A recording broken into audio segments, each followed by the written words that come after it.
monthly with an all-in-one bundle and enjoy convenience and value with Safaricom. For just 2,000 bob a month, enjoy 17 GB data, 1,000 minutes, 2,000 SMSs and free WhatsApp. Go monthly. Dial star 544 hash and select Go monthly. Safaricom is for you.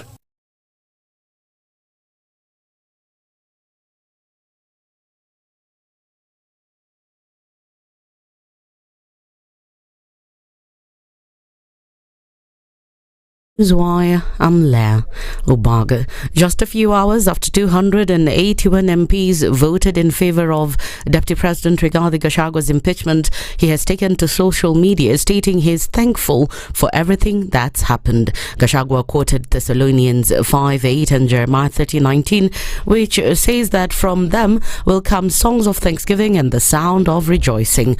When defending himself in Parliament, Gachagua remembered some of the MPs who stood by him when he was arrested during former President Uhuru Kenyatta's reign. He further stated how it was clear to him that the Deputy Speaker of the National Assembly, Gladys Boschele, had made it clear that she was going to ensure she removed him from office. During the rally in Githurai, Nairobi, he was involved in leading chants that said Ruto must go.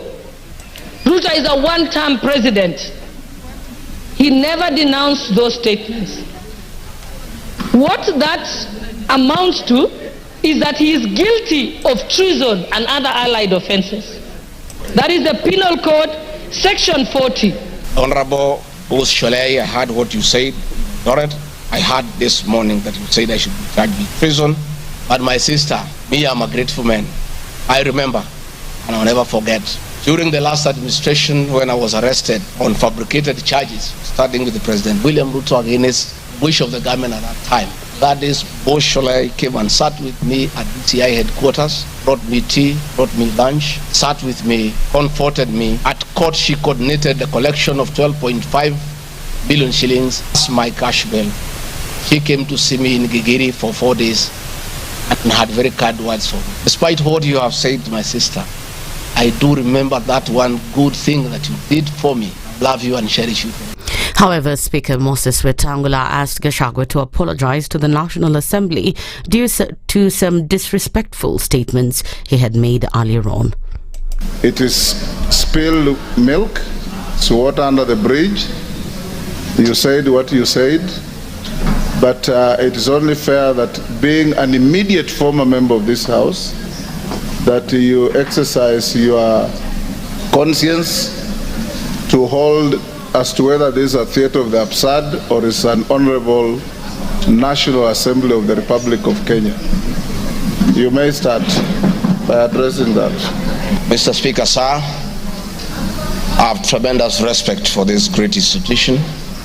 Mr. Speaker, sir, and the honorable members, I want to thank you for giving me opportunity. I hope, Your Excellency, you have been advised by your lawyers that you are here to respond to specific issues in the motion.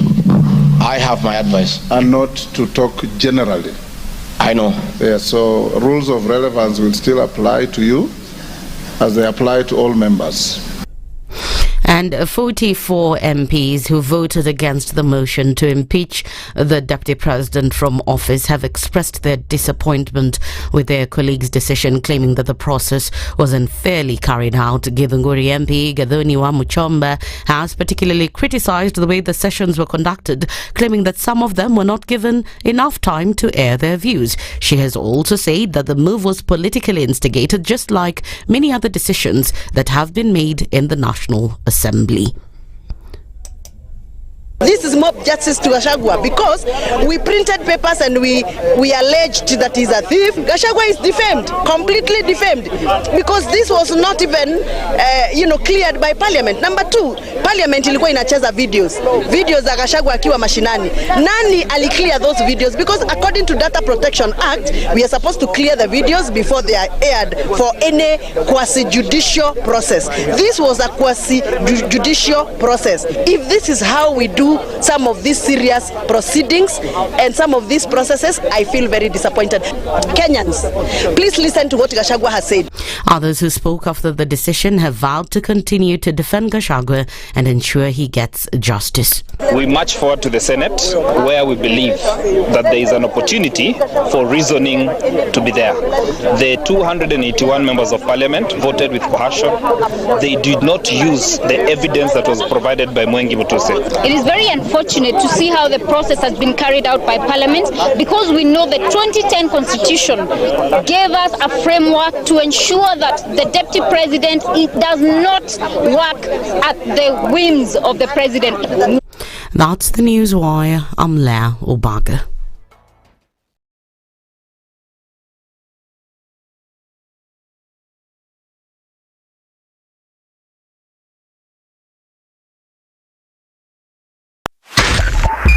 .5 Spice FM, Kisumu. The following takes place from 6 a.m. to 10 a.m. every weekday on Spice FM. The man who looks at a beautiful girl and doesn't talk to her will end up serving lunch at her wedding. Aya, City, do like that. My father has killed a mouse. Will he fail to kill a man? Ameua panya. Small mammal, big mammal. Mtu atamshinda. I mean, I don't understand. What are they saying? How are we comparison? I mean, you kill a mouse. What are they saying? What they're saying is, my father has killed a mouse. Will he fail to kill a man? Name, surprise. Someone's name. The name surprised you? No, the name is surprise. No, what am I saying? I'm from Nigeria, man. I met somebody called I Believe. So See? Your name is I Believe? Yes, my name is I Believe. But that's the short form. I said, excuse me? I said, yes, my name is I Believe. So what's the full name? I believe in the goodness of the The Situation Room, Kenya's biggest conversation. One of the things that are ailing our country is negative ethnicity. You find you as a state of, instead of thinking as a Kenyan, you think like a tribal person. Let me tell you something. The biggest problem we have had in this country is a leadership deficit. There is nothing that you are going to do in the process of change if you are not a risk taker. So you really have to pursue your vision to a logical conclusion and even be ready to step on people's toes. When it comes to the economy, you can't run away with it. They say statistics are like bikinis. They reveal a lot, but they conceal the vitals. And so government people would throw statistics at you and tell you they're revealing a lot of information to you, but it's really concealing the real vitals. We need to get out of that, because when we want to grow our democracy, one basic thing that really requires to be understood by the political class, by all of us, is institutions are critical. This is the Situation Room, the only way to start your day. If you go out of this country and come back the same person, then you have a problem. Buy land, 1 million. Put it there for 5 years. What's the purpose? It'll have increased in value. No, that's the thing. That's darkness. You know, that's an eclipse. You don't do that. I hope you don't believe that a hustler is a poor person, or that all hustlers are poor. I've seen that conversation. Tell us, who is a hustler? So who is a hustler? Hustler is a person who is making a living through hard work. Corruption in Kenya is a political accusation. The people who are actually corrupt are not pointed fingers at. Kenya is not free. Kenya imeshikwa na mateka. It's under siege. Have you seen that lodge on Nyeri Road? Very high fence. You can't even Windows sleep inside. up near the ceiling. Yes. And if you walk there at midnight, you see bats the size of cows. And when it rains, it doesn't rain on that building. Yes. When you're at All Saints and it's raining, it doesn't rain on that building. The things people will believe. The Situation Room, Kenya's biggest conversation. One of the things that are ailing our country is negative ethnicity. You find you as a state of, instead of thinking as a Kenyan, you think like a tribal person. Let me tell you something. The biggest problem we have had in this country is a leadership deficit.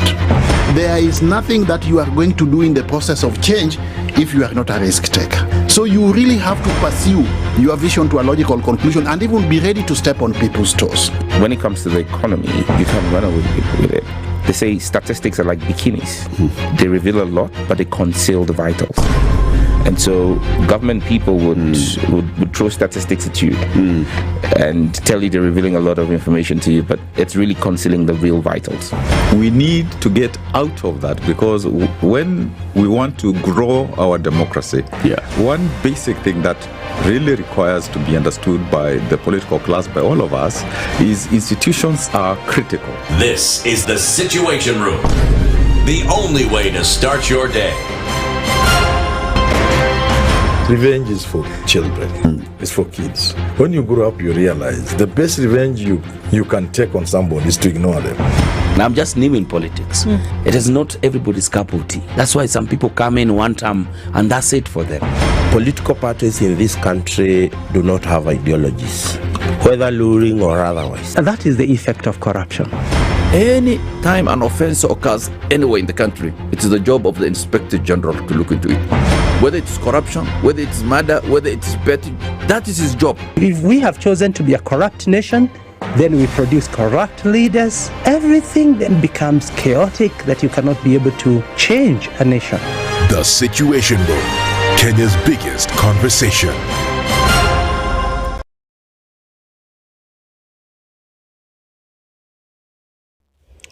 What's happening on the roads early this morning? Nothing much. You know what happens early this morning is, or other mornings, is you'll only find traffic starting to build up later on. But it's been busy on Haile Selassie Avenue. This is around Wakulima Market, and that's what you'll see right now. Jogoo Road is starting to just get active. Mombasa Road is also just active, but none of them has any kind of snarl up so far. We will tell you how they'll be looking like in about 20 minutes. Let's hope it'll still be clear.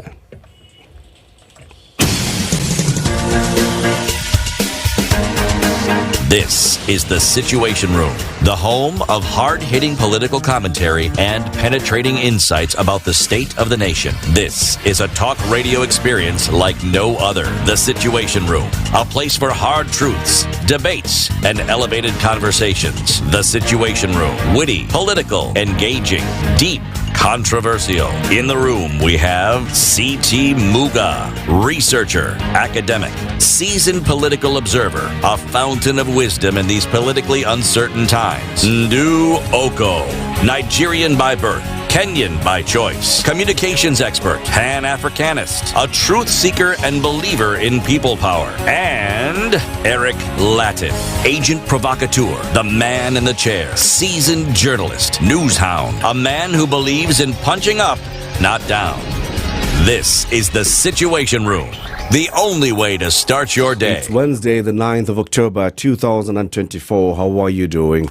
Good morning to everybody else apart from residents of a certain building in Karen. That, I'm sure, is not a good morning for them. Siti, how are you doing? I am doing very well. Yes. Very good.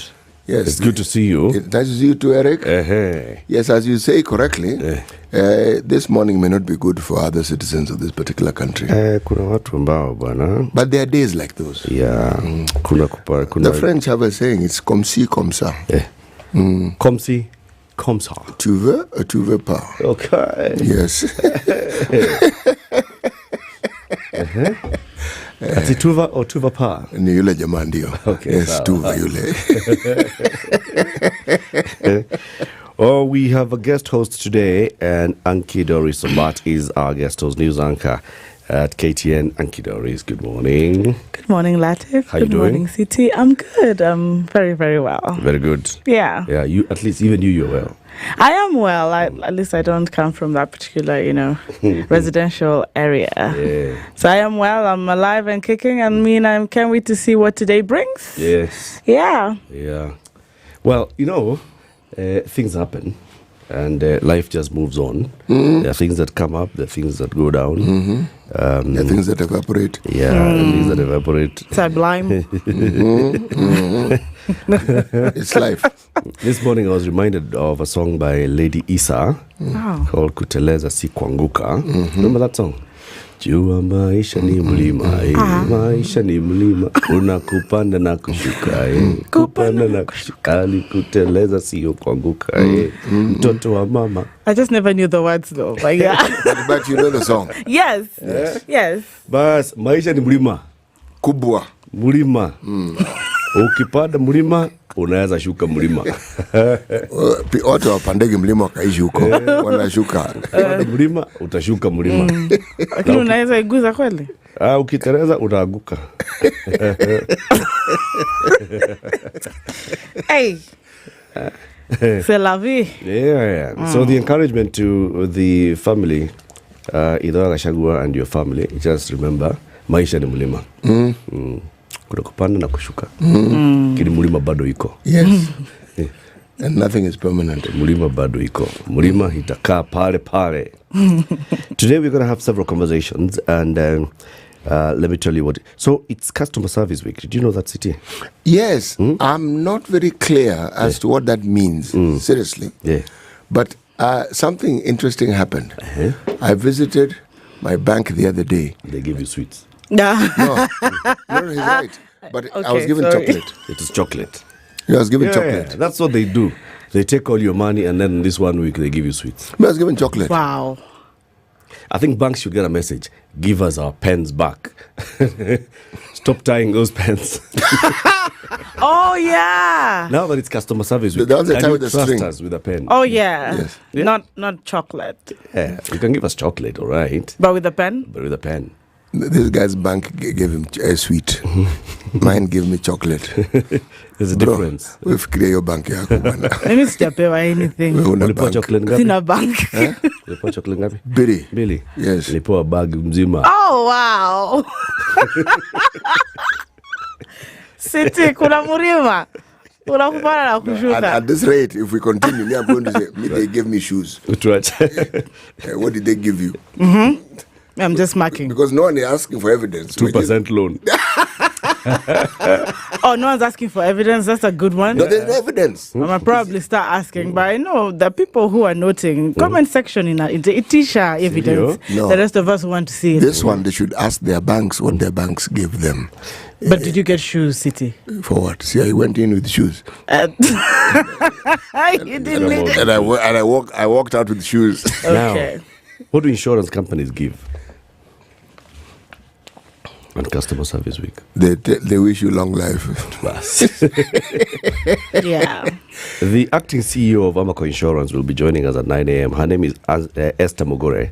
She will come and tell us what Okoh is doing on Customer Service Week. How do they appreciate their customers? But also, why is this Customer Service Week important for them as a company, Okoh Insurance? That's at 9 a.m. At 8 o'clock, we're going to have a conversation about these ride-hailing apps, okay? So there have been all these complaints, drivers saying, watu wanatuibia, wanatunyanyasa, wanachukua pesa yetu, wanakata yote, wanakupatia wewe discount, na hiyo discount pia wananiforce mimi nichukue discount, those things. And remember a couple of weeks ago, when you'd enter into any of these ride-hailing taxis, and they give you their own price, they tell you, wamekuandikia ngapi hapo?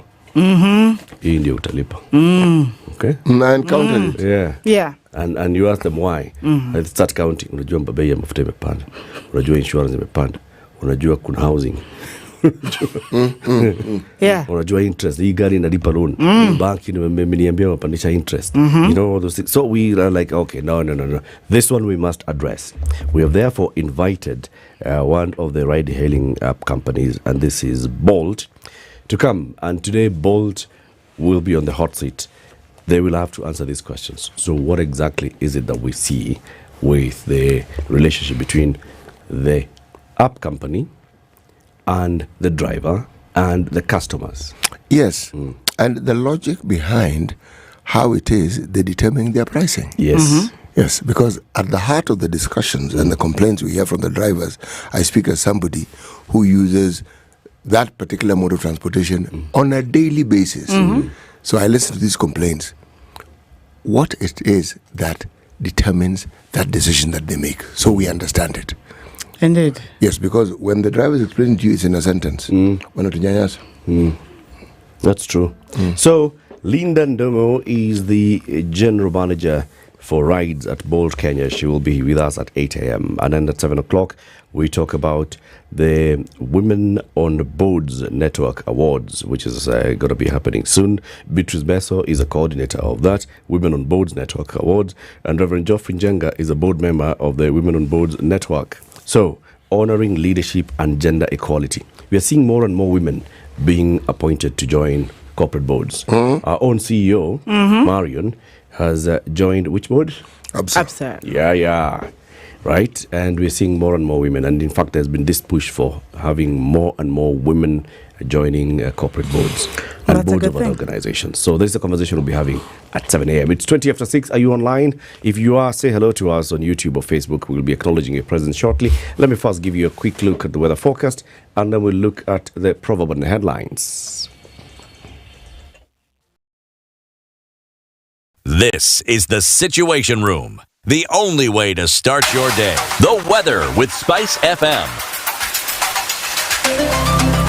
It's a dull morning in Aaron, but it's going to be partly sunny later on in Nairobi, 15 degrees. Mombasa, mostly sunny at 24. How's it in Vipingo by the beach? It's also going to be sunny, 24. And highs of 30 later on in Vipingo by the beach. So you can move from Karen and go just to Vipingo and have a chilled out weekend, at least to relax. Vile mambo inaenda. Malindi, sunny at 25, highs of 30. Nakuru, sunny at 13, highs of 25. Nyeri, mostly cloudy, highs of 26. Kakamega, mostly cloudy, highs of 28. Eldoret, clear skies at 11 degrees, highs of 24 later on. Kampala, mostly partly cloudy, highs of 27. Johannesburg, partly cloudy at 12. Lagos, mostly cloudy morning at 24. Mogadishu is partly sunny at 26. Addis Ababa is cloudy at 12. Dar es Salaam is partly sunny at 24. Paris is rainy this morning at 14. London is cloudy this morning at 14. New York tonight is cloudy at 15. And Beijing is getting into an afternoon with a cloudy horizon, 17, highs of 21 a bit later. For intelligent talk every morning. Spice up yourself.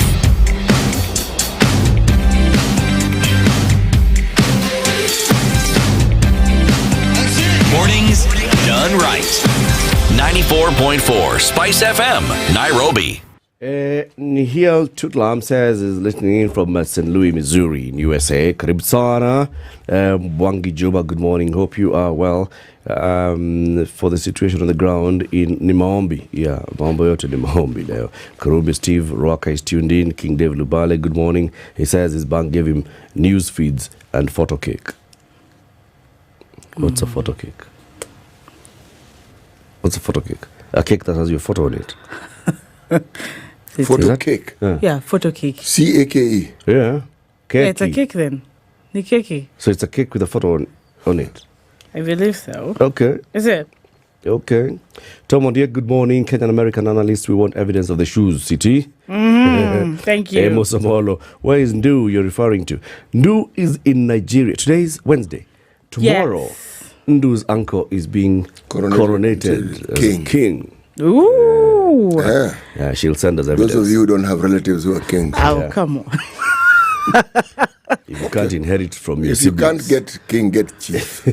I think we all... Oh, yeah, but... okay, chief or king, works. Pan-African Nation, Tom Ondiek, you've said good morning to you. Amos Omolo, good morning. Frederick Awar, good morning. Phineas Finally Grittle.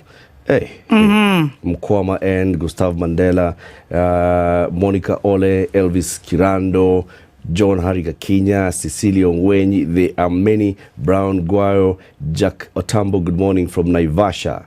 Murima Imaguswa. Joseph Gema, good morning. James Spice, let's give it to Ruto. He's a master chess player. So hii movie alianza nayo zamani. Okay. Robert Mogo, hello in Mombasa. Linas Gitonga, good morning. Karibuni sana everybody. You are many and time has run out. But we acknowledge all of you. Wholesale. Karib sana. Our proverbs this week are from... the Kingdom of Morocco. Yeah, Ankidori. So where is Morocco? In which continent is Morocco? Is it not? It's Africa. Okay. Yes. Yes. It's true. Yeah. Oh, yes, it is true. Why am I suspecting? When you ask an obvious question, sometimes you think, yes, maybe there's a trick here. Yes, I just don't trust you both. No, haina makasiriko. Nikuja pole pole. Ni pole pole tu. Ni Afrika. Sawa tu. Aya, thanks. Mbona umeshaguswa? Wako na bulima yao lakini hatuendi huko. Aya, sawa. Africa. Africa. Yes. They have a king, Mohammed VI. Meaning there's a fifth. And there's a fourth. And there was a third. Like that. Okay. But then there was like a first. Yes. And these other ones have followed. The Proverbs from Morocco, actually, they're simple but quite cryptic when you think about it. Like, just listen to the one that we have earmarked for today. Okay? What is in the head of a camel is not what is in the head of the camel driver. Say that again. Yeah, please. It's very simple. What is in the head of a camel, that animal that doesn't look like a cow, okay, that one, okay, is not in the head of the camel driver. All right. True. Okay. There's a guy who called Balaam. He knew that about a donkey. The story of Balaam in the Bible. Kuna jamaa alikuwa anaitwa Balaam. Alikuwa anaenda kuungana jamaa anaitwa Balak. Is that the Old Testament? You don't do that one. Yeah? You don't do Old Testament? Oh wow, guys! Why are we going too deep? No, Old Testament is good. Otherwise, we would not have known of Balaam or Balak. It's Balak or the and Proverbs-speaking donkey. Okay, let's look at the headlines. Ankito, Reese, tell us what's on the front page of the Standard today. Well, the Bold newspaper has it impeached, just as bold as that. And of course, with the image there of the deputy president now facing this very, very difficult yet historic time since the promulgation of the 2010 constitution. We're terming this as defiant DP. And Deputy President Rigathi Gachagua was last night overwhelmingly impeached by the National Assembly in a historic motion, despite his spirited defense and that of his closest allies on the floor of the House. And it is now up to the Senate to save or send him home. All right, we're looking at inside this story. 281 ayes. The ayes have it. 44 no, and one person decided, I'm going to be absent. All right. Gachagua makes spirited defense in House. MPs accuse DP of money laundering, graft. Public participation reveals disparities, drama as political daggers drawn. Full list of how members of parliament voted in motion is also covered on this particular paper. That is Standard. And impeachment, not priority, now says the clergy. In fact, the religious people have begun to weigh in on the matter. Is it too late, though? That's a question that maybe is lingering. And judges left out by Uhuru awarded 126 million shillings. I think you remember that story about those judges. Airlines joined bid to block a Danny deal, wow, on Matters Business on page 20. This story, though. And Matters Education, the TSC recruitment deadline extended. That is on page 9. And we have the Marburg virus. We are on alert for that. Remember, it's in Rwanda, right? What? But now, Kenya alert over the Marburg virus on page 16. Guys, pretty much that's it for the Standard. But the main story is on Rigathi Gachagua impeached. It's the same thing in the Daily Nation today. How Gachagua was cornered. On his way out, Deputy President Rigathi Gachagua's fate now lies with the Senate or the courts after President William Ruto and ODM leader Raila Odinga yesterday whipped their members in the National Assembly to vote for the impeachment motion against the DP. The embattled second-in-command, who put up a spirited fight for his job, even playing video clips of his boss in his defense, is now praying for a miracle to keep him in office. They have given this coverage on pages 2, 3, 4, 5, 6, 7, 8, and 10. Okay. Other headlines. Patients are still paying cash for services as shift chaos persists. We talked about this yesterday. So the Health Cabinet Secretary said, no. health facilities, you should not turn away patients. You should not ask for cash. You should treat them, and then we shall look at how we shall. Patients are still being asked to pay cash to hospitals as confusion over SHA persists. The government is yet to honor the promise to refund those who paid for health services out of pocket during the rollout last week. Okay, pain persists. Grand heist. KNTC admits Kenyans lost 6.6 billion shillings in cooking oil scam. It's like they're saying, makosa ilifanyika, guy, akipoleni. 6.6 billion shillings lost, and the Kenya National Trading Corporation admits. We shall look at that story because it's quite... And they also have the story about the judges who were not appointed by President Uhuru Kenyatta even after they were nominated by the Judicial Service Commission, who have now been given 126 million shillings payout. Will they receive the money, or will it just be pending bills? Sitting. The Business Daily and the Start of Ali. Actually, even as I was looking at the Business Daily and I was thinking, and I was looking at this picture of the Deputy President, a forlorn picture of a man who seems quite dejected. I was reminded of William Shakespeare's play, As You Like It, Act 2, Scene 7. Blow, blow, thou winter wind, thou art not so unkind as man's ingratitude. And I was thinking... Winter's wind is not as unkind as man's ingratitude. Man's ingratitude in a it is worse than winter's wind. Ile baridi kabisa winter. Anyway, there are people whom I'm sure the Deputy President thought were his friends. And yesterday he realized, whoa, lo and behold, top right-hand corner in Till Green, 11 constituencies reported 100% support for Gachagua ouster. This story is on page 6. I would very much like to see how they determined these numbers and how it is that they counted. And yes, I would like to understand how this data was arrived at. Public humiliation. Big win as judges rejected by Uhuru in 2019 awarded 126 million for rights violation. This is a judgment that was concluded by a Justice of the High Court, Justice Chacha Mwita. Early marriage.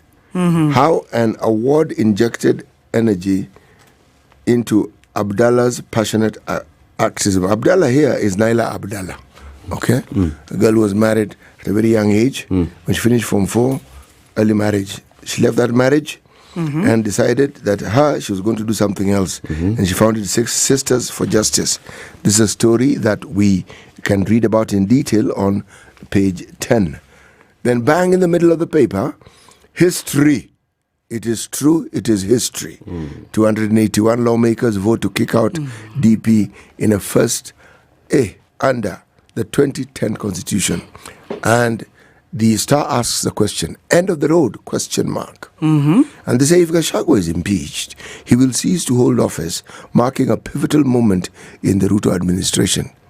Indeed it does, but it reminds me of a time when the common denominator in these shaking matters where the deputy and the president seem to be at odds and how it escalates is when there was the injection of an individual into the party.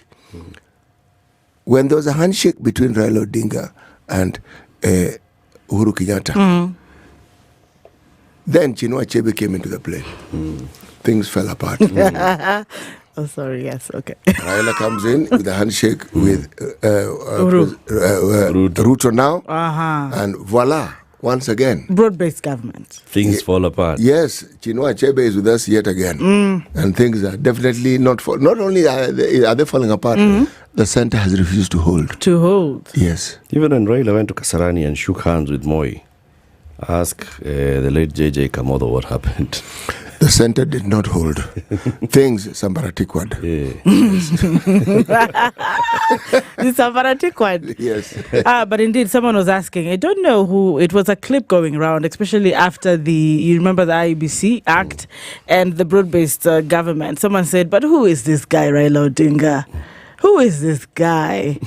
that any other government that comes in power, he has a place somehow, somewhat.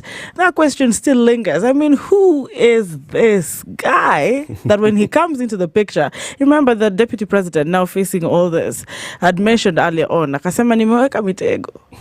Lakini kuna mtu ukiingiza hapa atasambaratisha maneno, ataleta kashida kidogo. So pretty much the question is, who is this guy, Raila Odinga? Clearly there was a mtego. But it didn't. Did it catch the intended? Mtego panya huwa naso waliokuwemo na wasiokuwemo. Quickly, let me tell you about the business daily and then we look at traffic. Kenya makes fresh bid to end power sales in dollars. Kenya is making another bid to stop billing for wholesale power in US dollars and euros in an effort to lower electricity prices for homes and ease Kenya Power's foreign exchange losses.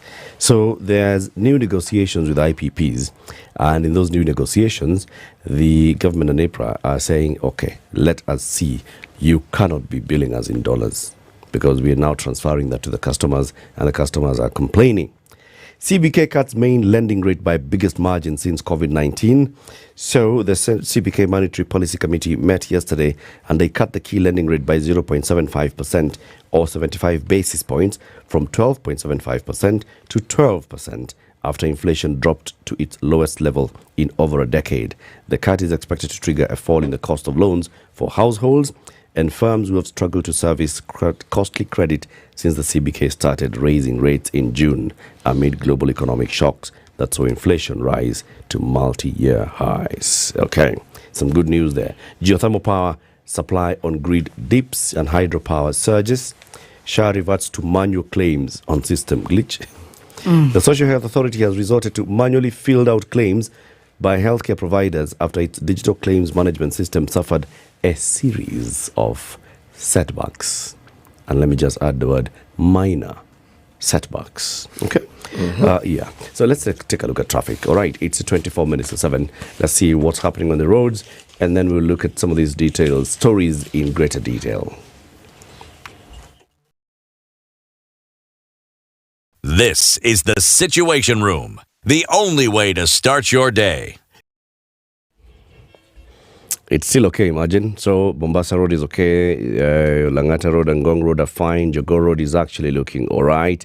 Even Landis Road this morning is not as busy as it normally is around this time. Thika Superhighway is just slightly busy at the Muthaiga interchange. That's just near the Muthaiga police station. Kiambu Road is clear. Limuru Road is clear. Outer Ring Road is okay. North Airport Road is fine. Even the bypasses are looking good. Mature, intelligent talk every morning. Spice up yourself.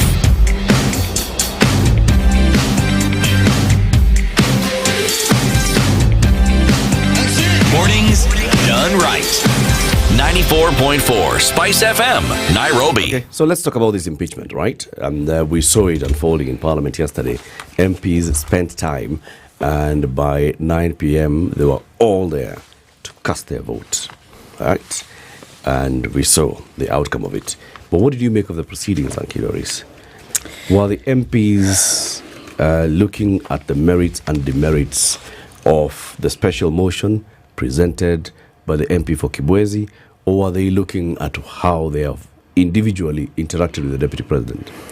Really, from my own observation, I'll start by saying, as a young girl and even growing into now the woman that I am, there's one thing that I always had people say, leave politics to politicians. It can be quite interesting, sometimes very confusing. But me following that particular, hearing, I mean, I heard a lot of members of parliament just sharing how they interacted with the Deputy President. There was this member of parliament who said he has absolutely no regard and respect for the women. Depending on how he's been speaking on different podiums. So some were, of course, personal experiences, interactions with him. Others were just what they have seen him do, what they've heard him say, and they were not very, didn't sit very well with them. A number of those, of course, grounds of impeachment, 11 or so. I think I'm still waiting then, because even the Deputy President came up with his own videos to support his response. But how objective we are, why he's really the one, or, at the center of this is still something I am trying to, be okay with. I'm trying to have the right words here. But then Kufa Makanga has been going around, and someone even said Kufa mechanic, and many others. There's this lady called Caroline, is it Cheptom, who said, why in the water? Why in the water? Kama tunaanza na moja tukiendelea in that way. But what I have seen is, when you're pointing a finger at one person and there's 4 more pointing at you, that's what I saw.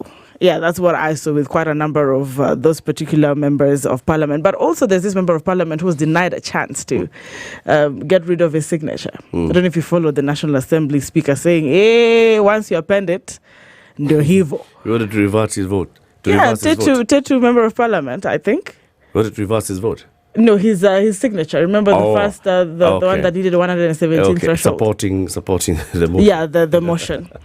So mimi naona tu it was very, very eventful, dramatic. For me, it was dramatic. Of course, one of its own kind, but I was thinking, eish, muko na speed sana. Yeah.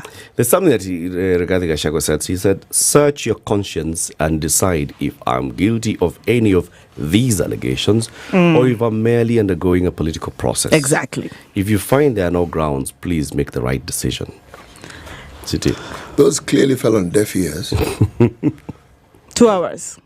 Even if they were 4 hours, they're still going to fall on deaf ears. The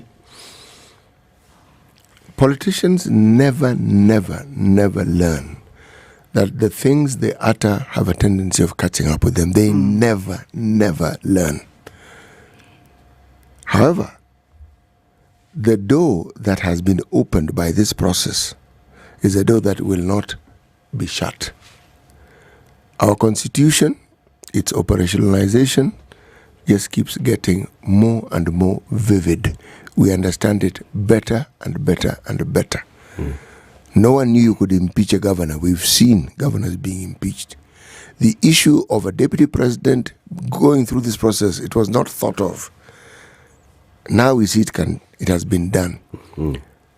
Recalling MPs is going to be a walk in the park. Next stop will be the impeachment of a president. So, the Constitution is at work. And the Constitution is impartial. We will judge all these lawmakers and their decision. And their time will come. Yes. It won't be long. It will come. The decisions they have made over time, the decisions they have not made and they should have made, the continued impoverishment of the citizens of this country and the suffering, that is how they have determined they will make their decisions. And now they made another decision.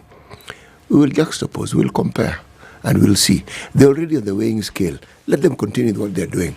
We're going to continue weighing them. And we will see where the weight falls. What I saw was Mwenge Mutuse. He actually, I think it was brilliant of Mwenge Mutuse to say, me, and be the one to move this, because it has elevated his public profile. Right? Many people who did not know Mwenge Mutuse before this now know Mwenge Mutuse. And they saw how articulate he is. Now we all hope to see that articulation in other bills and all that. But they saw how articulate. So it was a good thing for him. He put his case. He was going issue by issue, showing this is a clip. This is the evidence. I have attached this. I have an affidavit. I have this and the other. He went through it. He did his bits. Now, when members of parliament are now standing to speak, I didn't see many who actually went back into what Mwenge Mutuse had presented. They were talking about, I heard Mariah was mentioned so many times. I actually wondered, wait, when did the DP actually say this? Because he's alleged to have called one of the members a Malaya. And it was said once, twice, many times. And then the issue of Mrima and shareholder, those were the issues in the House. The things that Mwenge Mutuse even getting you affidavits, you from who signed Yeah. Now, the Senate is the trial house. Yes. And this is where the Senate is expected to look at the merits and demerits. And when they go to the Senate, it's the National Assembly charging the Deputy President. So, the Senate has decided they are not going to form a committee. It's going to be the whole House that will look at this matter, especially they've already said that for the Kericho governor. I expect that they're going to do the same for the deputy president. So if they go the whole House for the deputy president, are they going to be interrogating the issues that are in the special motion, or are they also going to be looking at everything else bar the issues in the special motion? This is going to be an interesting one to see how it flows. There are people who are then saying, okay, but then Senate, are they only going to be voting the 47 of them or all members of the Senate? It's all. That's what the law says. It's all not members. Just the elected? No, it's not just the elected. It's all members of the Senate. And it's 2/3 of all the members of the Senate. Number two, what happens if the Senate actually approves the impeachment? The DP stands impeached. Then what happens? Corridors of justice. Okay. So this is what the Constitution says in Article 149, vacancy in the office of the Deputy President. Within 14 days after a vacancy in the office of the Deputy President arises, the President shall nominate a person to fill the vacancy, and the National Assembly shall vote on the nomination within 60 days after receiving it. If a person assumes office as Deputy President under this clause, then for purposes of Article 148, the person shall be deemed A, to have served a full term as DP if at the date on which the person assumed office more than 2.5 years remain before the date of the next regularly scheduled election. If not, to have served a term of office as Deputy President in any other case. Okay? Yes.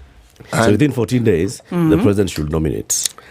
Now, the other issues now start coming in. You nominate somebody who qualifies to be Deputy President. Who determines if you're qualified to be Deputy President? Michael Nyoke had something to say about this, didn't he? Is it who is qualified, or is it who is loyal to you, or who actually understands your vision, or your friend? They can all be even very, very good to you. Okay. But there's a vetting process. President and Deputy President present their nomination papers to the IEBC. Is that and what the they did? IEBC finds that this person, yes, they qualify. So regard they qualified. Yeah. So the person that the President nominates needs to be confirmed by the IEBC. Yes. Whether they meet the legal standards. Yes.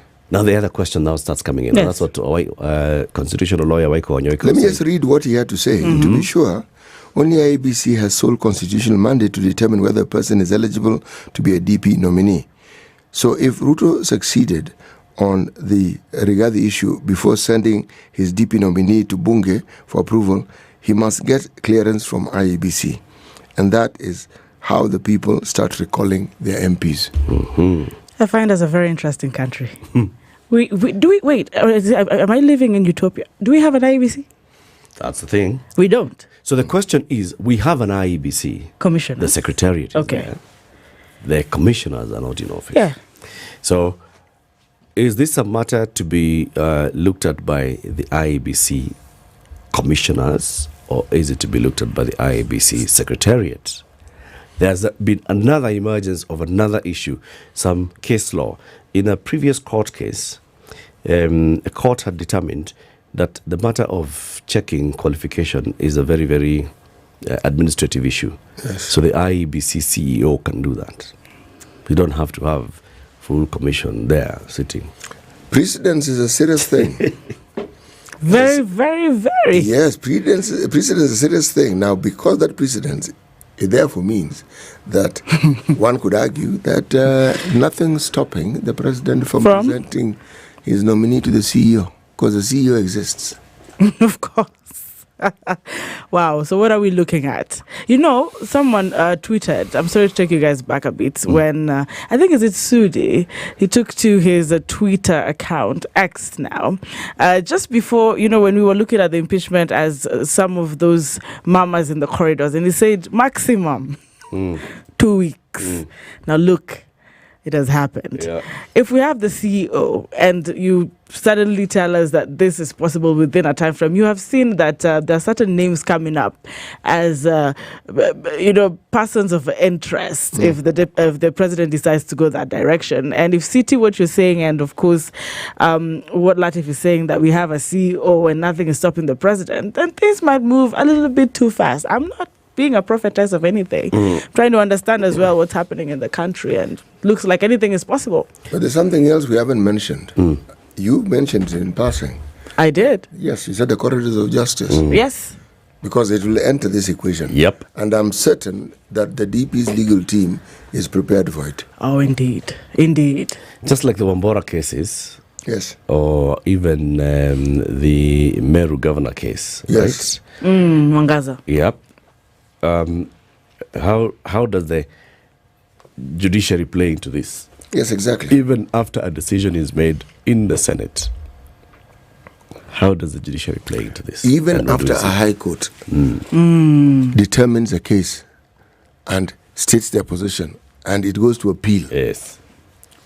Yes. So, this drama is not just about to end, but the education of us, the citizen, will be profound. With every move, we are learning things we did not know. We are understanding things we did not know. We're discovering the power. Yes. And we're all becoming legal experts. Expert is a big word. Somebody was also asking, all right, the drafters of the Constitution, by putting in this time limit and saying within 14 days of a vacancy falling in this office, the president should nominate, Parliament should have 60 days within which to deal with that nomination, and we have a new DP. They were looking at cases in this country where for some time, we stayed without a DP for vice president for a while, right? Yeah. So President Moi said, nimeachisha huyu jamaa kazi. And he said, wacha nifikirie. Akafikiria.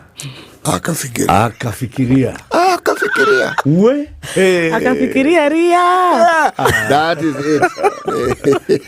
So I think the framers of the Constitution, so we do not want such a case where maybe the removal of DP from office is engineered by the president, so then the president stays without any deputy, right? And says, we must have this. So what happens then if it goes to court and it stays on? It goes to High Court, it goes to Court of Appeal, it goes to Supreme Court. In all those days, what's happening? Wait, that's deep. Yes, it is.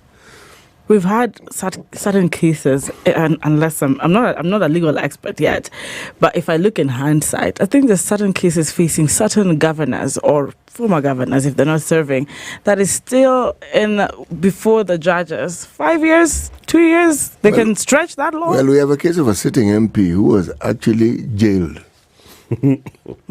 Yes, and then he appealed. Okay. Not only is he no longer jailed, he was elected as a member of parliament and he's serving. So, if you think this country is strange, think again. It is very strange. This one is this one city for look and see. It goes to the Senate. Let us look and see what happens. Someone here says, I think the president already has a nominee, and she's a woman. Campaigns mechacha hata kwa social media. Kaende.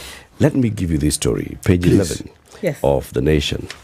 Kenyan taxpayers lost at least 6.6 billion shillings in the controversial edible oils importation deal, with several anomalies flagged in the process, a Senate committee heard yesterday. During a meeting of the Senate Trade Committee, which is conducting an inquiry into the controversial 16.5 billion shilling edible oil scandal, it emerged that the Kenya National Trading Corporation sold some uncleared consignment nearing its expiry date to a local firm for reshipping, yet the batch is still in the country.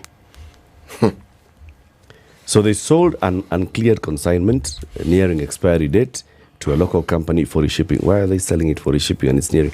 Appearing before the committee chaired by the Kajiado Senator Seki Lenku, KNTC General Manager for Finance Purity Kimandhi said the 6.6 billion shillings was lost due to fluctuation in exchange rates, clearance and warehousing costs. She said that the corporation had sold at least 1.67 million jerrycans of the oil as at September 17th, generating 5.9 billion. She said that 10,651 jerrycans were damaged during transport and stripping, and the corporation is following up insurance claims. And KNTC has 303.1 million in outstanding payables for warehouse rent, storage, and agency fees. She also admitted that part of the consignment was sold at 3,028 shillings per jerrycan instead of 3,700, resulting in a loss of 540 million shillings. She was asked by Senator Lenku, so you're admitting that there is such a loss due to the factors you have mentioned. Who has benefited from this? Marsabit Senator Mohamed Chute had said that more than 6 billion shillings have been lost through overpayment to suppliers, fluctuations in exchange rates, and failure by some of the suppliers to refund the overpaid amounts. He told the committee that the letter of credit was opened at $23 per jerrycan, but KNTC ended up paying $30 per jerrycan, leading to an overpayment of 2.5 billion shillings. Sijui kama mnaelewa hii mathematic. Is it mathing? Actually, what I understand, because the same story is in the Star, and they are talking about how it is KNTC overpaid Multi-Commerce an approximate of $10 million. And this is something that people are wondering, so how did you manage? That's 1.2 billion. How do you manage to overpay this sort of amount? This story had a problem from the beginning, even when we first heard it. It has continued to have a problem. And the new officers who come in, somebody left, somebody else came in, they find themselves in a bit of a quagmire here. Some people are explaining things they don't fully understand. But that the money was lost, fluctuation is a good reason to give. But there was a problem even before the story of fluctuations came in. And the exchange rates? The story behind all this importation was that the cost of living would be addressed. People would be able to buy cheaper cooking oil. That was the understanding. So how all this thing comes about, man? In the end, was there cheaper cooking oil in the market? I don't recall. Right? Did you actually see cheaper cooking oil coming to the market through this deal? And when you say, some guys are being paid to reship because this thing's about to expire, I mean, how did it even come here? Did you not know it was about to expire? And we've paid warehousing and demurrage and all those. And there's even story here that there are certain taxes like VAT that they were unable to pay. Exactly. There are very many stories here. And remember, it wasn't just cooking oil. There was rice. Sugar. There was flour. This thing, if there's a story that proves that from the very, very beginning, the story of these importations were not intended to benefit the Monanchi, it's this one.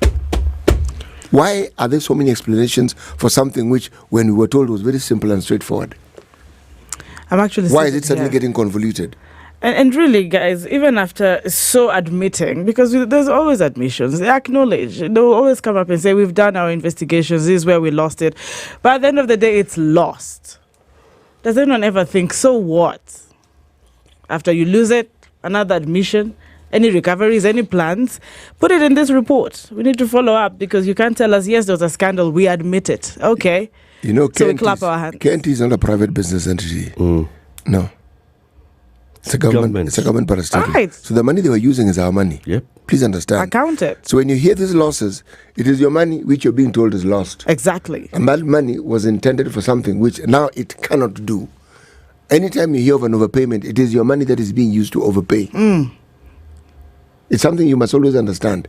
So money that could have been used for other purposes, the purpose for which this was intended did not happen. The cost of living was actually not addressed. 2.5 billion.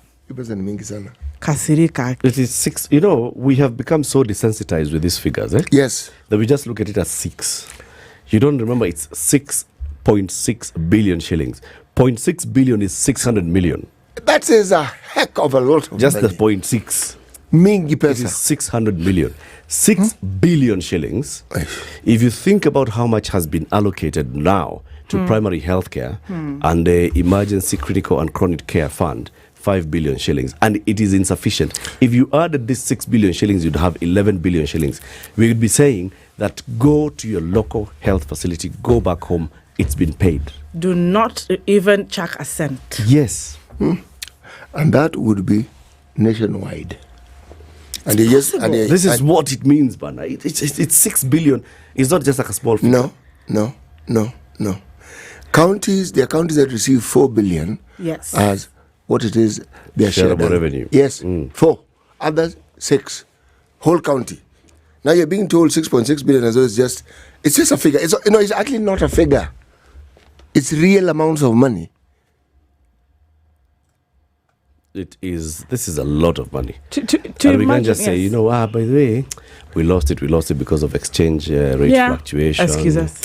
We lost it, because of we had to pay now some warehousing. We lost it because we had to pay this person so that they can ship it back. We lost it because now we are pursuing insurance. The other insurance It's one story after another after another. And these are not the same stories we were told at the beginning. No. When there was another CEO who went before this same Senate and had to explain things. And you look at this and you're thinking, okay, quite interesting, because as we're speaking, the shenanigans that happen in this country, the number of times we're told, hey, we're broke, bear with us, cut your clothes according to your size. Oh, do understand it is a short time, paying for a long time gain. And you're thinking 6.6 billion shillings, and the feeding program is, having its own shenanigans. Issues and issues. Kenyans can be agitated for real. I don't blame when they're angry. Yep. Yes. Let's get to the news. It's 7 a.m. It's now 7 o'clock with Safaricom. Go monthly with an all-in-one bundle and enjoy convenience and value with Safaricom. For just 2,000 bob a month, enjoy 17 GB data, 1,000 minutes, 2,000 SMSs, and free WhatsApp. Go monthly. Dial star 544 hash and select Go Monthly. Safaricom is for you.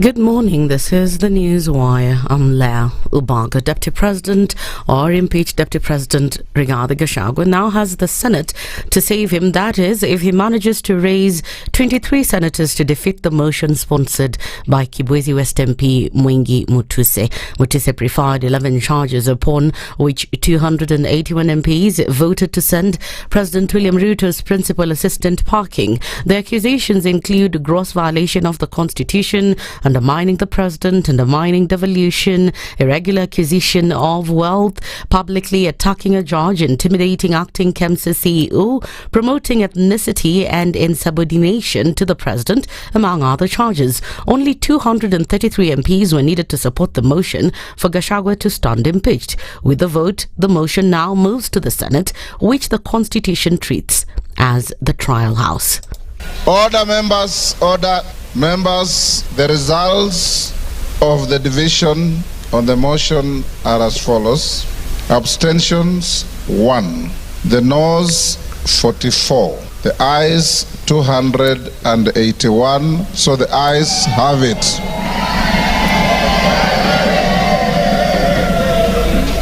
And the results brought to the Speaker are duly signed by all the 4 nominated tellers. In this regard, I'll proceed to discharge the singular duty placed on me by Article 145 2B of the Constitution, and under which to notify the Speaker of the Senate of the resolution of the National Assembly. The clerk is directed to prepare the necessary documentations to accompany the resolution. Meanwhile, several MPs and other leaders, including Githunguri MP, Gathoniwa Muchomba, Kirinyaga Woman Representative Jenjiri Maina, and Maragua MP Mudhuniwa Maua, have vowed to ensure Gachagua gets justice. This is mob justice to Gachagua because we printed papers and we alleged that he's a thief. Gachagua is defamed, completely defamed, because this was not even cleared by Parliament. Number 2, Parliament ilikuwa inacheza videos za Gachagua akiwa mashinani. Nani aliclear those videos? Because according to Data Protection Act, we are supposed to clear the videos before they are aired for any quasi-judicial process. This was a quasi-judicial process. If this is how we do some of these serious proceedings and some of these processes, I feel very disappointed. Kenyans, please listen to what Gachagua has said. We march forward to the Senate, where we believe that there is an opportunity for reasoning to be there. The 281 members of parliament voted with coercion. They did not use the evidence that was provided by Mwengi Mutuse. It is very unfortunate to see how the process has been carried out by parliament, because we know the 2010 constitution gave us a framework to ensure that the deputy president does not work at the whims of the president. The 13th parliament has said once again it is as tone deaf as it was when they voted for the finance bill. Like the health issues that there are, the education and all this, including the cost of living. No one who is concerned and no one who is addressing that. But because this one was politically castigated, that is why you have seen the turn up and how the vote was done. Activist Morara Kebasu will be presented in court today for allegedly causing chaos that interfered with the public participation exercise on the impeachment of the Deputy President Rigathi Gachagua. Morara was arrested yesterday by DCI officers as soon as he arrived at his office and was taken to the Langata police station. His arrest comes just days after he publicly claimed that the NIS had placed surveillance on his activities, as well as yesterday on Radio Maisha criticized the government for allegedly failing to fulfill their promises. I can never, ever do anything with Honorable William Samoei Ruto, because William Ruto is not honest. So anything you discuss with him, you cannot trust him. You cannot hold on it that hii ni kitu solid sasa tumediscuss tumeelewana. The second thing is values zenye tuko nazo or that we are trying to build in the society are not values that he stands for. That's the news why I'm La Ubaga.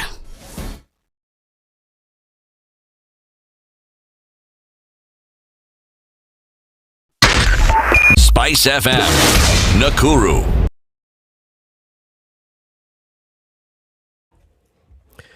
It's starting to build up along the major roads, but it's not looking so bad. Eastern Bypass is just busy around Embakasi.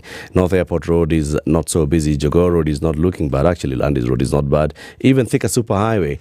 For 7 a.m., it's only stretches up to the survey and then it starts moving very okay. Kiambu Road is all right, heading towards town. Langata Road is okay towards T-Mall. It's also okay towards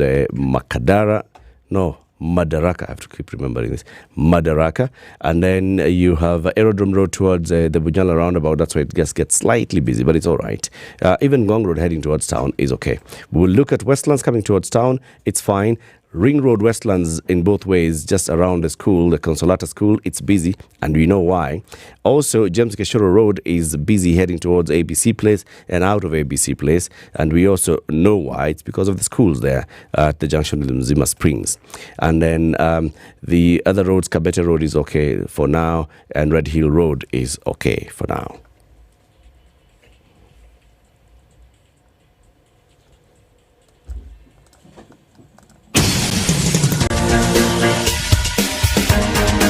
This is the Situation Room, the home of hard-hitting political commentary and penetrating insights about the state of the nation. This is a talk radio experience like no other. The Situation Room, a place for hard truths, debates, and elevated conversations. The Situation Room, witty, political, engaging, deep, controversial. In the room, we have C.T. Muga, researcher, academic, seasoned political observer, a fountain of wisdom in these politically uncertain times. Ndu Okoh, Nigerian by birth, Kenyan by choice, communications expert, Pan-Africanist, a truth seeker and believer in people power, and Eric Latiff, agent provocateur, the man in the chair, seasoned journalist, news hound, a man who believes in punching up, not down.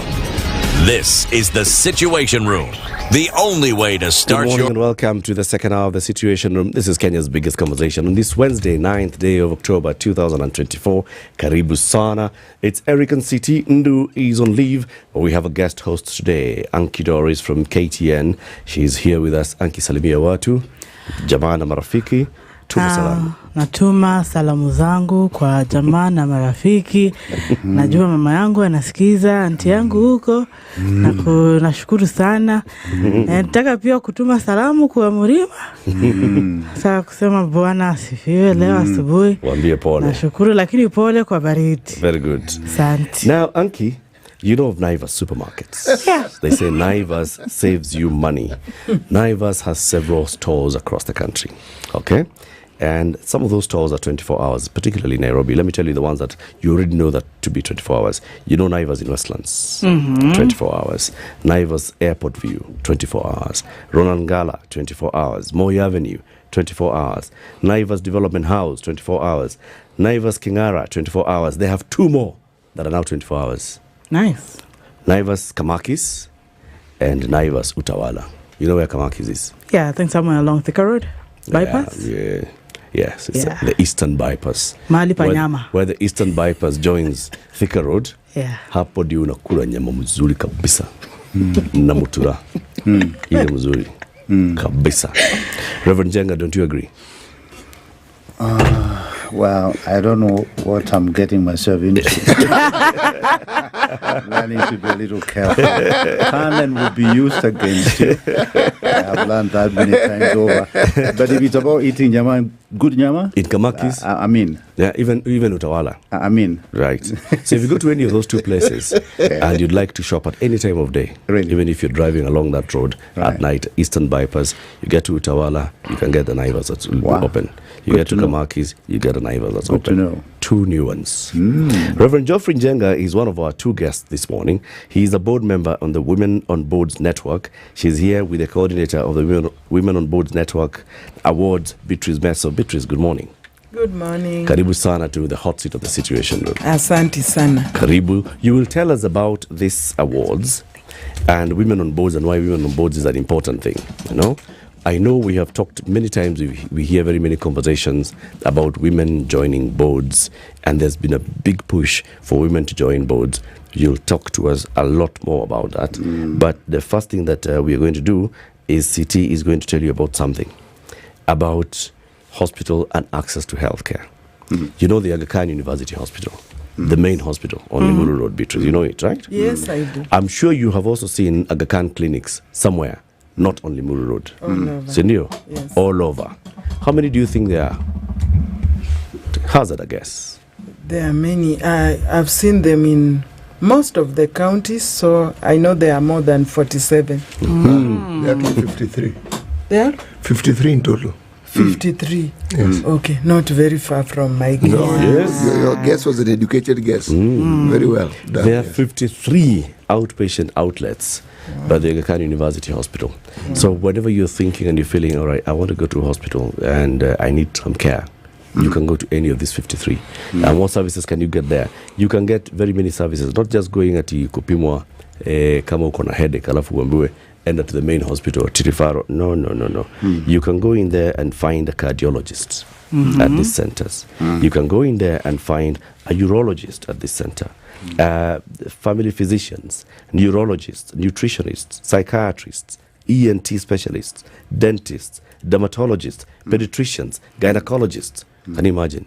And if you want some specialized care, there is one in Roysambu. It's called the Roysambu Specialty Center. There you can get chemotherapy, endoscopy, and minor day surgeries. So Aga Khan is saying, please don't stress your mind. We are coming closer to where you are. Right. Yes. Siti, welcome our guests with the day's proverb. That I shall do. Our proverbs for the whole of this week come from the Kingdom of Morocco. We will be looking at other countries in the Maghreb area in the coming weeks. A kingdom, by definition, has to have a monarchy. The monarch is called Mohammed VI. As I was telling my colleague earlier on, there was a fifth, there was a fourth, there was a third, but we're not concerned about them for the moment. We're only concerned about the sixth. Now, the thing about the sixth, he is not a ceremonial king. No, he is not. He's commander of the faithful, meaning dini, yeye, kubwa. He is commander of the Moroccan Armed Forces. He is the head of the Supreme Council of the Judiciary. Yes, he chooses who becomes the Prime Minister of the country from the party that wins the election. He has the power to remove ministers. And he also has the power to terminate Parliament. I'm sure there are very many African presidents who would pray and wish for such powers. I can see that. You can see that? Yeah. Absolutely. And unfortunately, you'd need a monarchy. A democracy will just by definition, will not give you such powers. Right. Now the proverb. What is in the head of the camel is not what is in the head of the camel driver. What's in the head of the camel is not what's in the head of the camel driver. Beatrice, you laugh. What's your interpretation? What does this proverb tell you? That what I have is not what you have, or not what you think. Yes. So one of us is clever than the other. Okay, so in this case, Reverend, are you the camel driver or are you the camel? Certainly not the camel.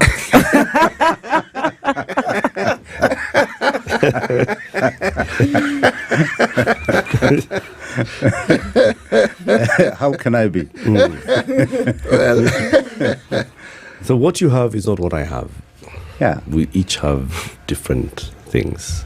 Absolutely, and that has a lot to do with Women on Boards Network. So he is some kind of a prophet. Okay. Yeah. Okay, Reverend, just repeat that again, please. He is I want this to be able to hear this. You want this to go on air? Please. That I am some kind of mtumishi wa Mungu amekuangalia. Akaona nyota. Thank you. Okay, let's talk about women in business. Not women in business, but women in boards. Okay. We'll come to you, Beatrice, and you'll tell us about the awards, but I want to start with you, Reverend Njenga.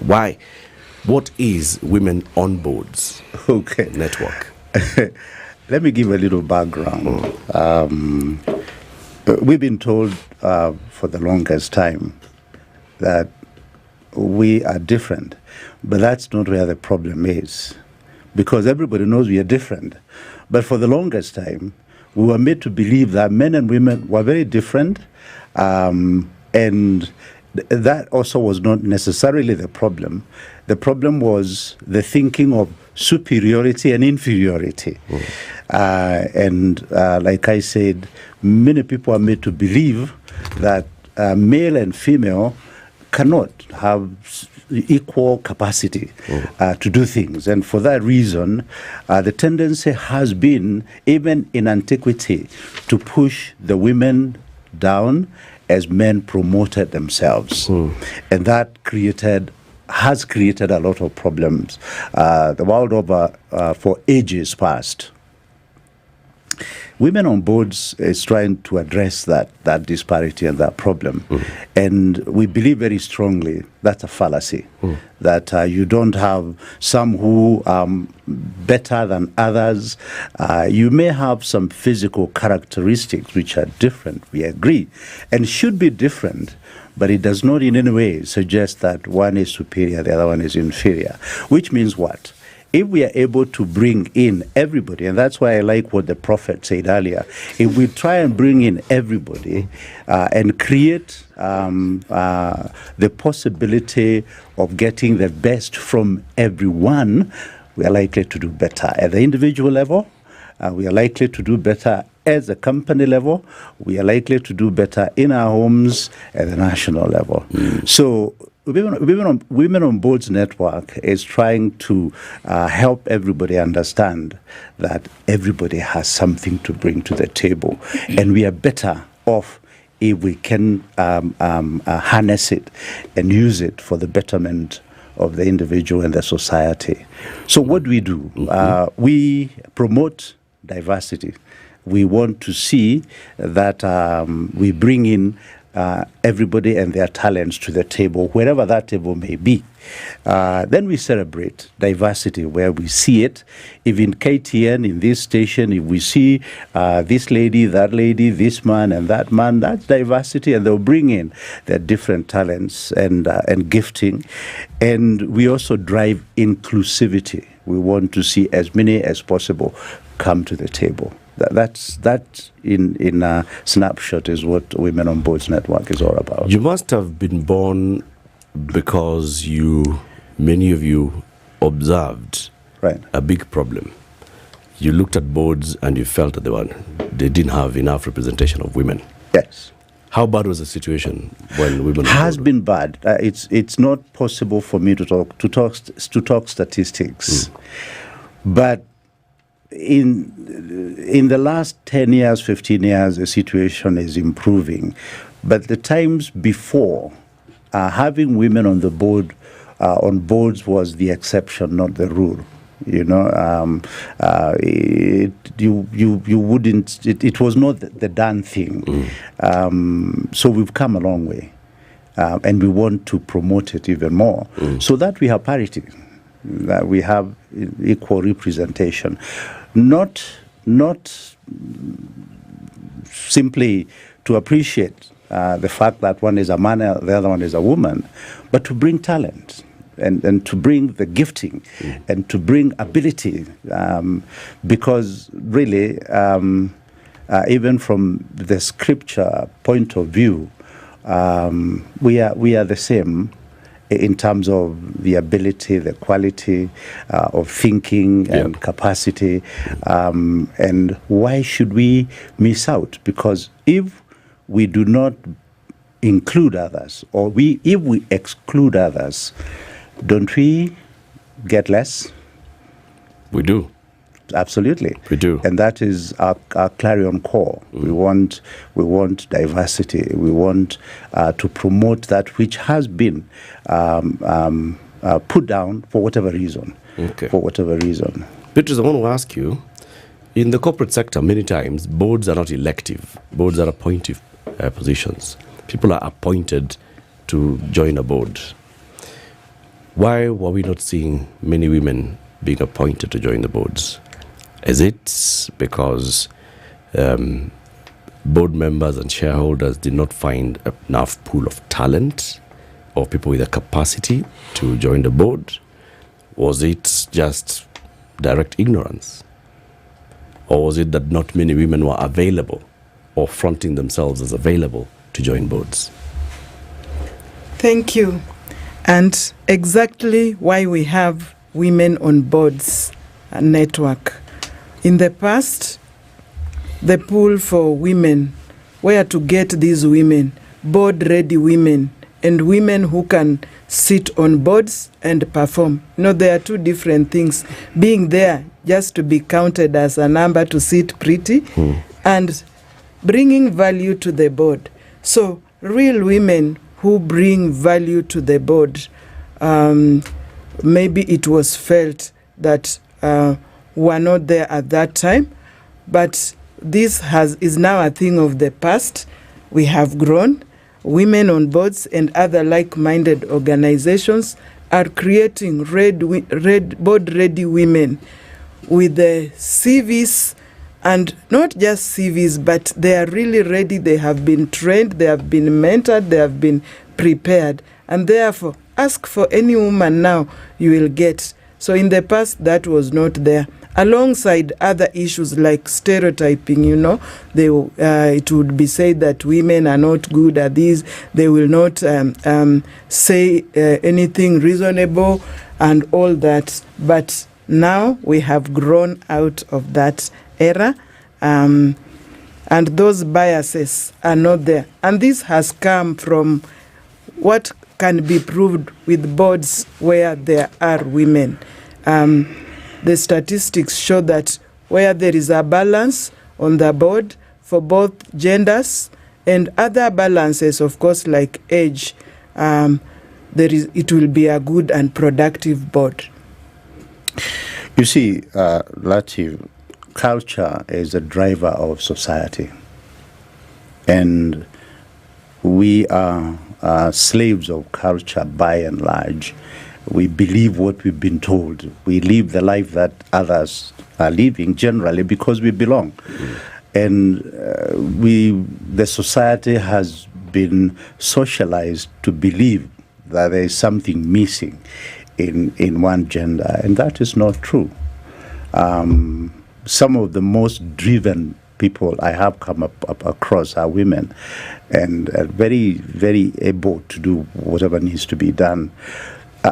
I don't think it was ability, it was culture. And that is what we are trying to break into and help people understand that my daughter has equal chance with my son to do what can be done. All they need is create opportunity. And in training women, and I do train in Women on Board Network, I train in corporate governance and in risk dispute resolution. In training, you lift them up, just like I do with men.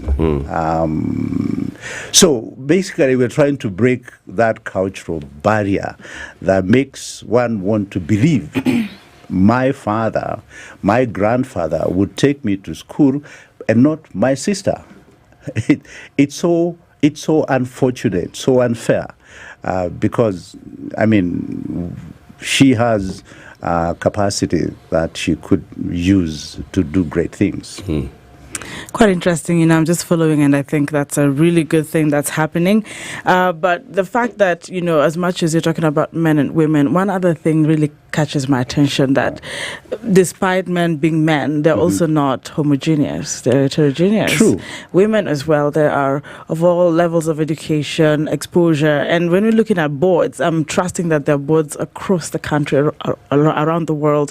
Looking at Samburu, looking at Maralal, even in, some of the smaller towns, and I'm just curious to understand how the training goes then to empower women in these other levels of, economy and grassroots to be able to then be in that position in those boards and in leadership. We can be very specific if the board is looking for some specific training that can be offered. But let me tell you, and this is what Beatrice is trying to say, we want to prepare a ready-made product that can be used wherever.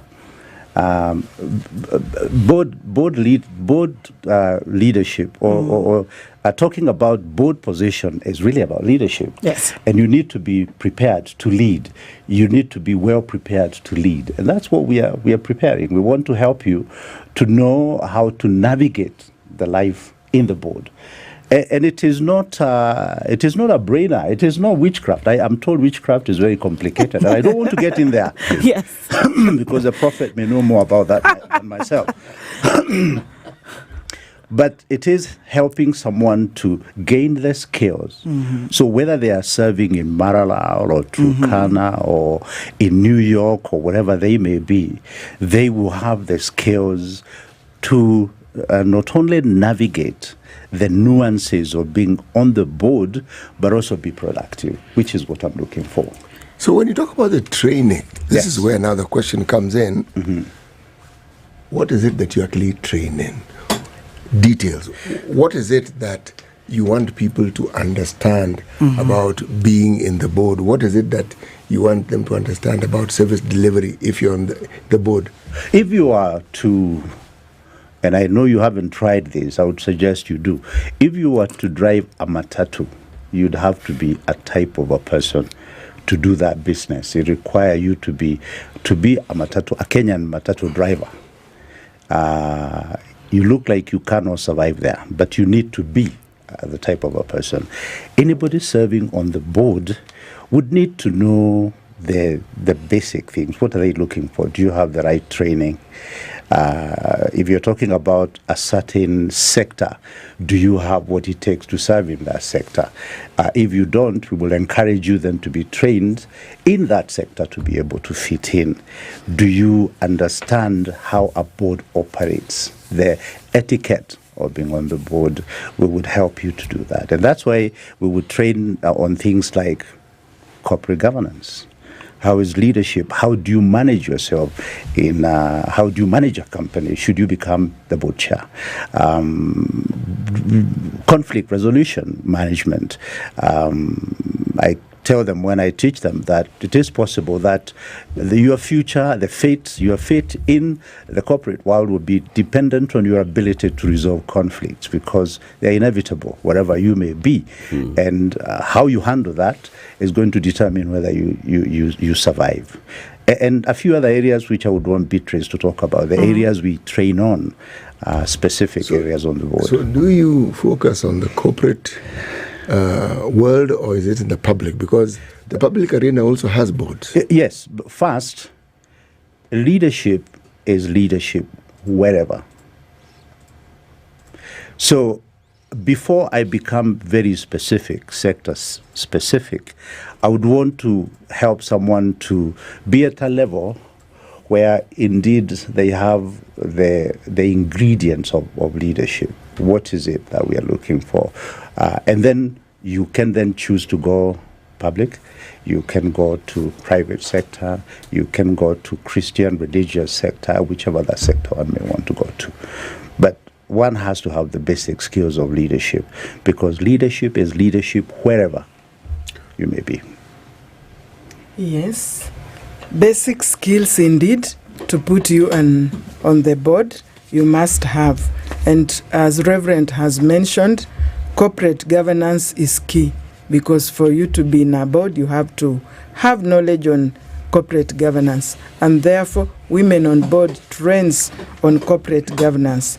And then there is a workshop, an intense workshop on board profiling, how you just create your profile, and you learn everything about the board, what is expected of you in the board, beginning to from how you even present yourself, how you make yourself have that executive presence in the board, so that people will not be saying, oh, there is a lady there, go and serve us tea, you know.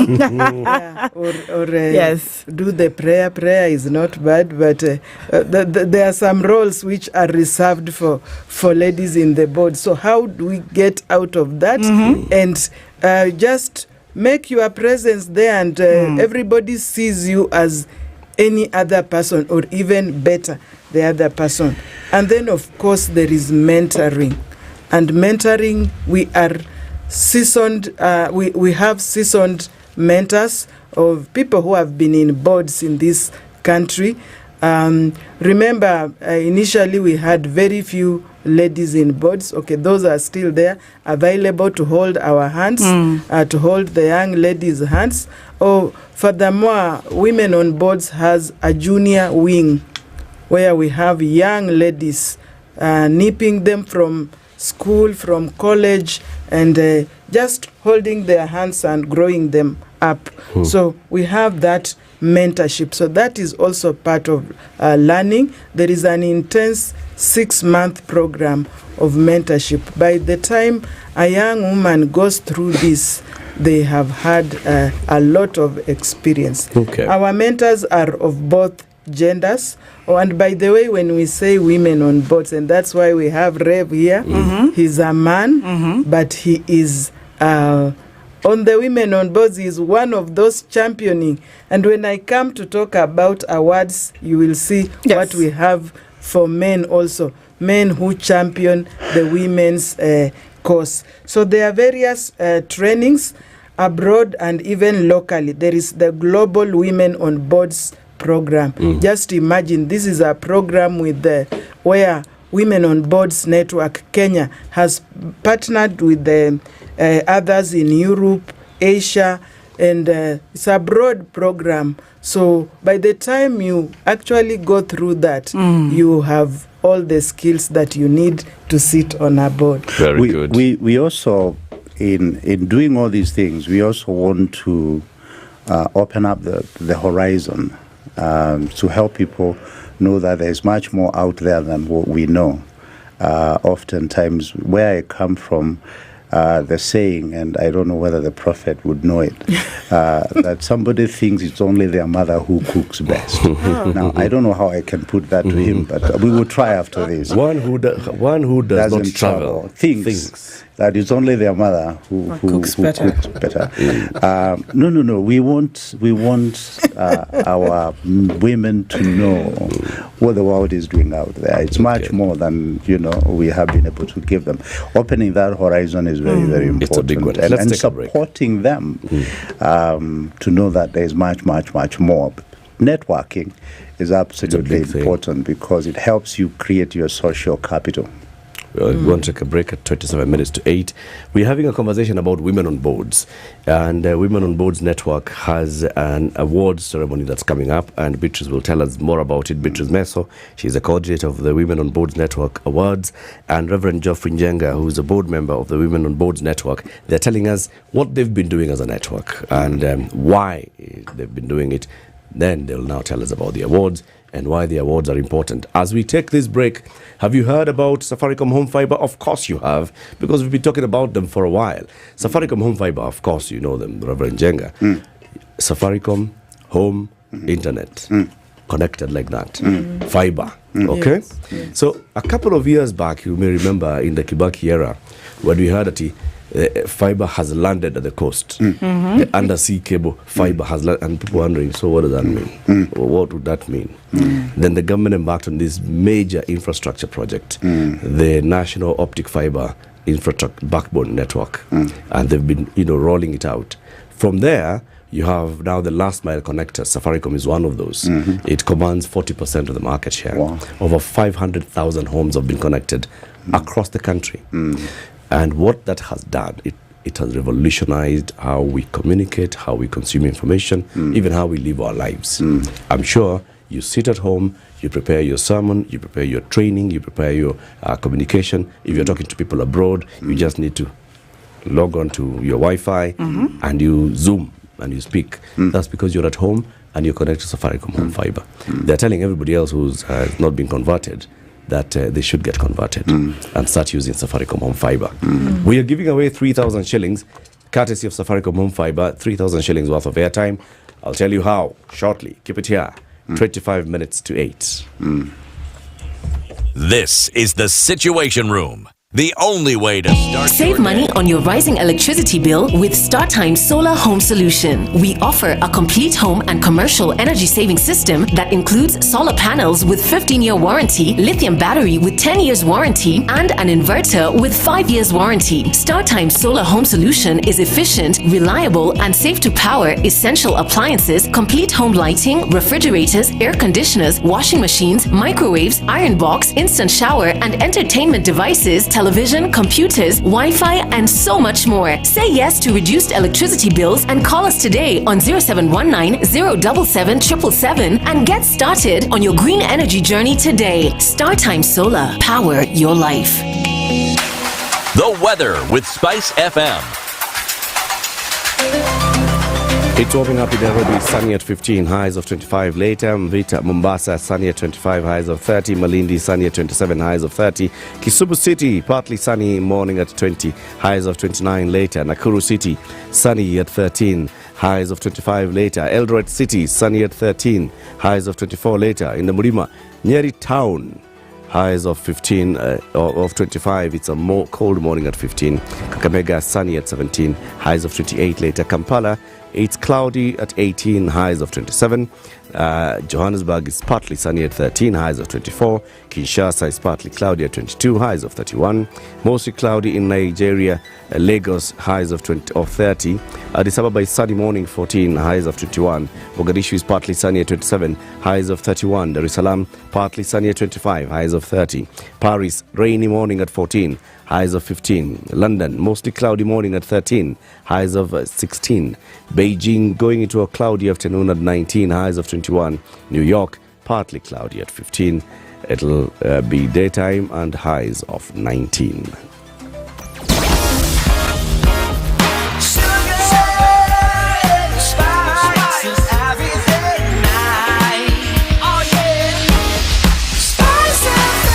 Spice up your life. James Geshoro Road heading towards ABC Place and heading out of ABC Place is busy. Red Hill Link Road heading towards ABC Place is also busy, but not so bad actually this morning. Lower Kaberi is starting to build up from the usual spot, Zen Garden, coming all the way to the police station, and then after that it clears when it joins with Kuna Road. On Wayaki, we're heading towards town. If you're at Mogoga Green and that junction at Brookside Grove, have they opened that road? They were working on it. And then you go into Karuna Close, that also it gets very busy. And so you come all the way to the roundabout, the former Westlands roundabout at the mall, it gets very, very busy. After that, it clears and you will be moving well. If you're coming out of from the other side of town, and this is Mombasa Road, you'll be finding it moving very well until you get to the Nyayo Stadium roundabout, where it'll get a bit busy. If you're on Langata Road, you'll find traffic at Madaraka, at the roundabout, and then you get to Douglas Wakaihori, getting towards Bunyala Road, it will be busy. If you are on Ngong Road, it only gets busy at the lights. If you're on Jogoo Road, it's busy around Makadara, and as you approach City Stadium roundabout. If you're on Thika Superhighway, you know what to expect. It stretches all the way to the Outer Ring Road, GSU Junction, coming to the interchange at Muthaiga, and then after that it clears. So that also affects Kiambu Road.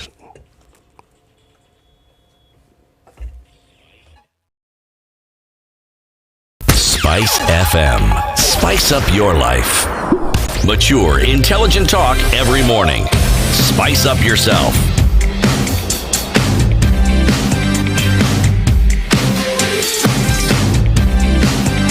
Mornings done right. 94 Conversation continues. We are talking about women on boards, joined by Reverend Geoffrey Njenga, who's a board member in the Women on Boards Network, and Beatrice Meso, who's coordinating the Women on Boards Network Awards this year. Beatrice, so from what you've said in the past half, there's need for you to train, and you've been training so that you can have a bigger pool of board-ready women. Now, the assumption here is that because boards were previously just dominated by men, that there was a big pool of board-ready men. Is that true? Were the men on boards really board-ready? I can't speak for them, but I think they were not. They were, I could say we were at par, but because they were men, yeah, they got it. But these days I know they are trying. No, nice. Yes. So if we look at the number of, for example, women that you champion to join boards, and you look at the people that you've trained, Reverend, who have gone through training, who have, been sensitized on how to sit on a board, how to guide a board, if you become board chair, if you're chairing a committee of the board, and how you are. And how they are performing vis-a-vis their male counterparts who haven't gone through this training. I mean, there was no training for men on boards. Are they better? Latiff, the reason I went to school is to be grown into something, to be groomed into something. There is value in training. There is value in gaining skills. And whether we are talking about men or women, there is a lot of good in training someone.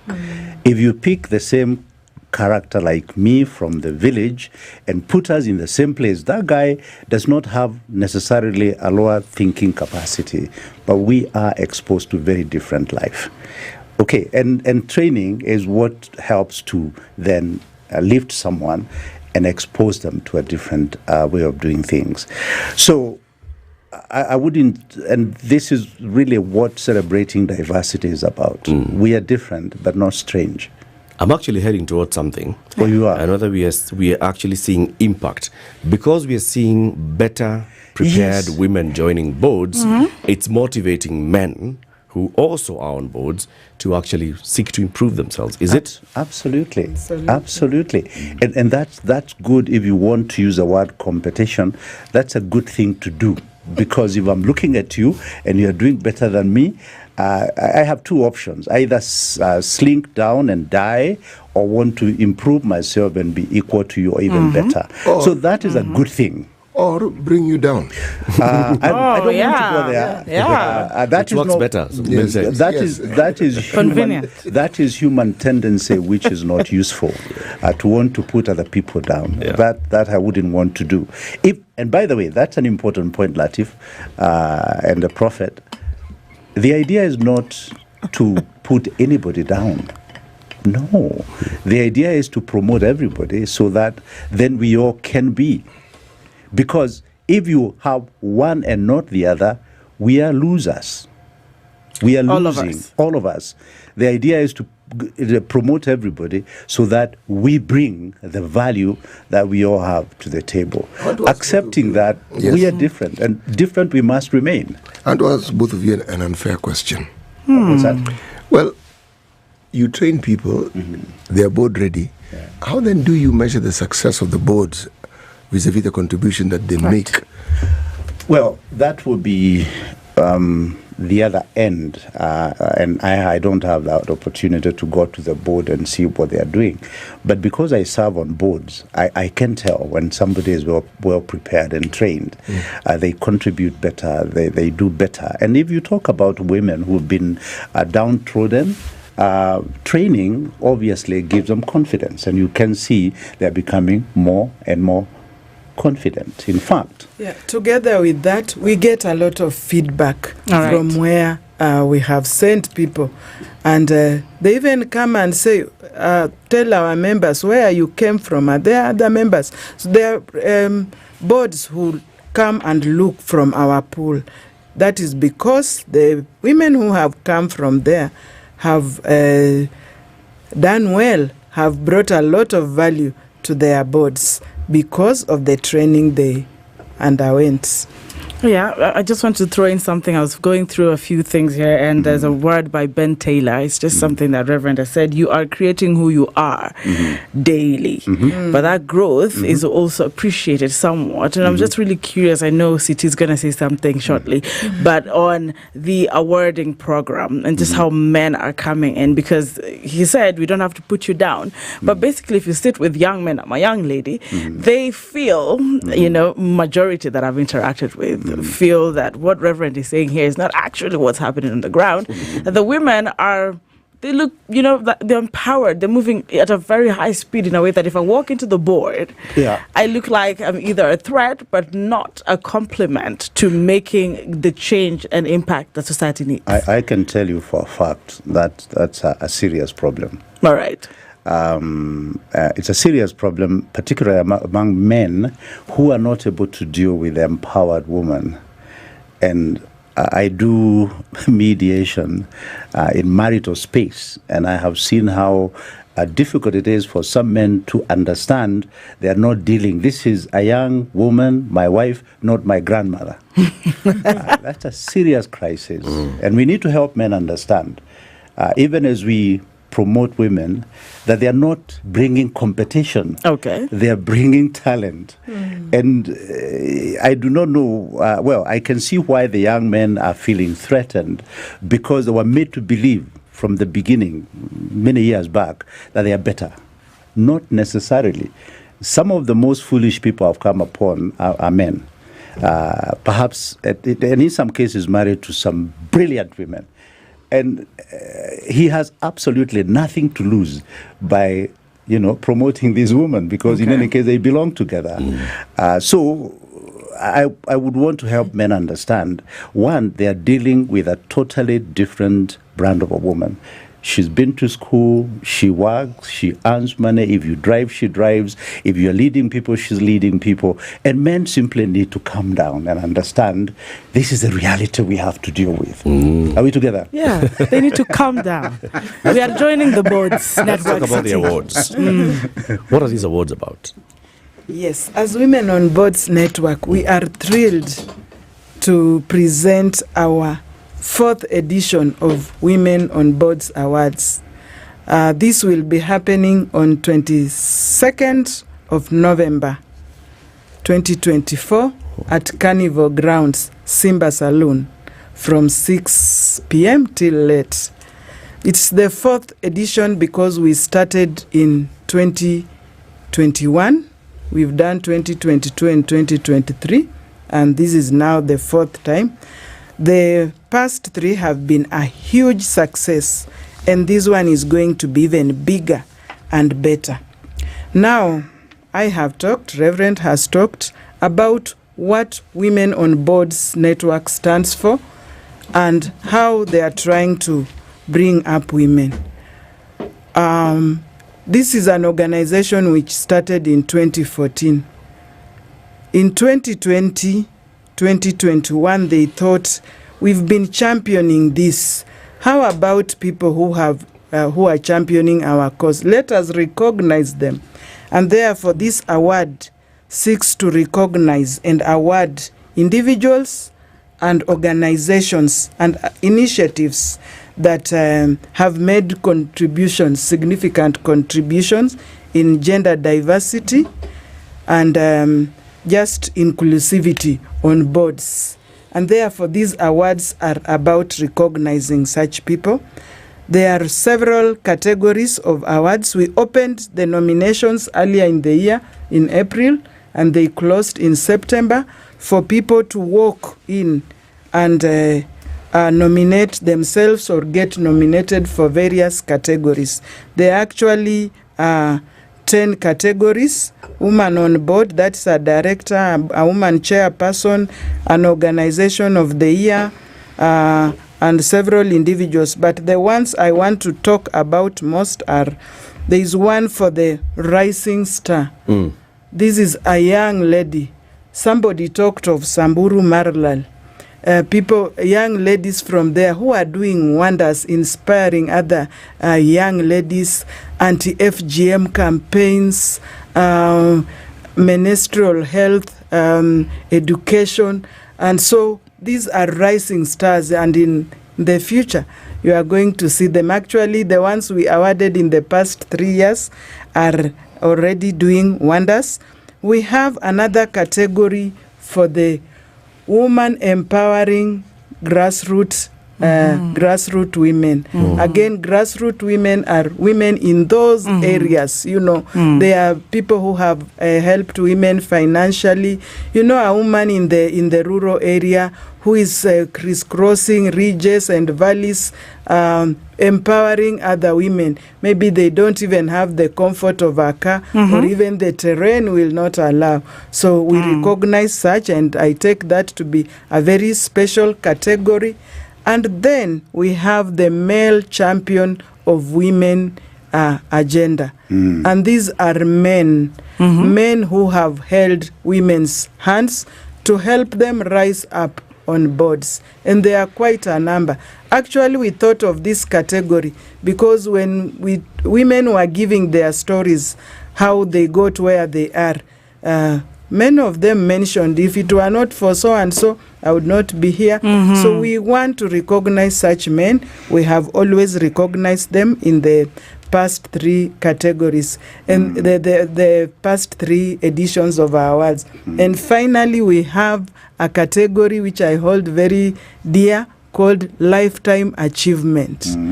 Lifetime Achievement is for the old ladies who were there before us, our mothers, our elder sisters who were there. They did it. They were trailblazers. They ventured in areas where women were not going, in the fields of education, in in various fields, in banking. The other year we had Mrs. Mary Okoh winning the award for that because of her initiative. She was the first woman banker. So that is a category we hold very dear, and this year we are going to have that also. So apart from Mary Okoh, who are the other 2 inductees into this Lifetime Achievement?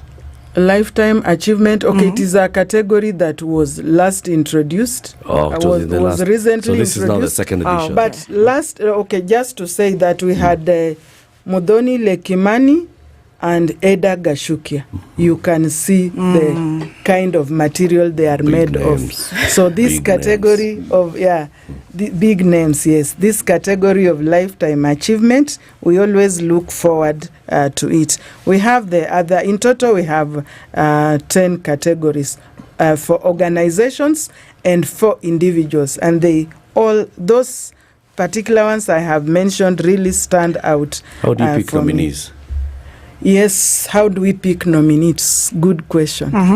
We float it out in the public, advertise in every forum, social media and the rest, and ask people to nominate themselves or be nominated. If we are looking for a CEO of the year, a female CEO, and you feel your CEO can come and walk the catwalk, you nominate them. So we normally do that. Board chairman, board directors who have it. Yeah. It is quite appealing. I mean, for me, listening through, I'm just, before, this ends, I know and a number of listeners want to know, if you're drawn to this and you want to be part of it, how do you join? How do you qualify to join? And about the membership, really, I think that's something I'd want to hear. I think before Beatrice talks about how you join, I want to say this because it's important. Well, I think leadership at the board level is very important because it's the epitome of the organization. You are providing the overall leadership in an organization. And we want to see as many women there because they have something to offer. We prepare people for leadership, wherever you are. Because leadership is the most important ingredient in any human endeavor. If you see any home, any church, any company, any country which is succeeding, there is a leadership there that knows what needs to be done and it's doing it. So we want to prepare women to be ready to lead.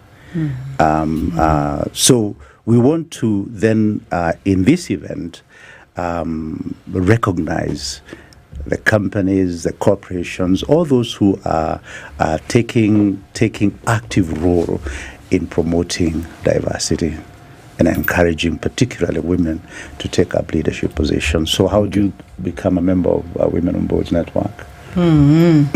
Thank you. So, before I even come to that, organizations are also recognized. I know I've talked so much about individuals, but we recognize in these awards, we are going to award categories of organizations whose boards are diverse, who have gender inclusivity on their boards, and even not on their boards alone, who take good care of women employees. Maybe they have breastfeeding rooms, they have, they take care, they are sensitive of the other gender, much as they take care of the men colleagues. Now, back on how do you join the network? Yes, we encourage women aspiring to be leaders and to join boards and even just to be professionals and the current professionals who want to grow in their career. We encourage them to join Women on Boards Network. There is a website out there. I can Women on Boards Kenya.co.ke. Get involved, join us through that network, and you will get your membership. There's also a telephone number one can call, 0787 462039. I don't know whether you got it. 0787 462039. Well, you have very good mind. 874. I'm not complaining. So, is there a subscription fee?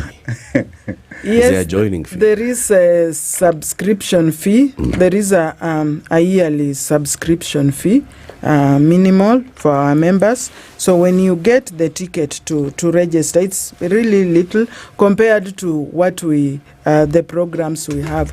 We have education program. We have Zoom meetings always. We have breakfasts, and there is a lot to gain from there, which is networking. Networking is how we build our social capital. You get to meet people, hear inspiring stories of how they have come to be where they are. So yes, there is subscription fee. When you visit that website and that number, or even visit our offices in Kilimani, you will get your ticket to register. Patrice, for membership. A quick reminder, the event will happen on the 22nd of November at Carnival Simba Salon. 6 p.m. Pakache. 6 yes. p.m. I do not want to say dusk to dawn. Reverend doesn't want to say Pakache. So to the two of you, why should someone join a board? I mean, why? Why? Yeah. Oh, because that's where it is at. That is leadership. Your time. The Companies Act tells you that you are then held individually liable if that company makes mistake. Why should you expose yourself to others? Well, because we've got to provide leadership at the highest level. You need to. Leadership is impact, and they say you either come to the table as the menu or the one serving. And if you're well prepared, you will come to the table to provide leadership. And let me tell you, Latiff, that is what is needed above all else. It is leadership. So you get to understand what you have just said. There are risks, there are responsibilities, there are obligations. Days are gone when somebody took pride in being a member of 20 boards, after their name, the chairman of the board member, because people have understood now. The responsibility is massive, and you can have serious crises in if you are spread too thin. But we cannot move away from creating impact where it matters most, and that is at the board. It provides oversight, and those well-prepared people will provide better leadership. I mean, this country, it's not about resources, and I don't want to go there. It's about that we don't have good leadership. That's it. Yeah, so you need to do a lot more work. I will. So thank you very much for joining us both, and it's been a very interesting conversation. We've been having a conversation with the Reverend Geoffrey Njenga, who is a member of the board of the Women on Boards Network, and Beatrice Meso, who is coordinating this year's Women on Boards Networks Awards to take place on the 22nd of November at Carnival Simba Salon from 6 p.m. It's the 4th edition of these awards. They'll be looking at various categories and recognizing and celebrating those who are doing well in various leadership positions, and even the corporations that have decided, you know what, we have to talk and act inclusivity. It's 8 a.m. news time.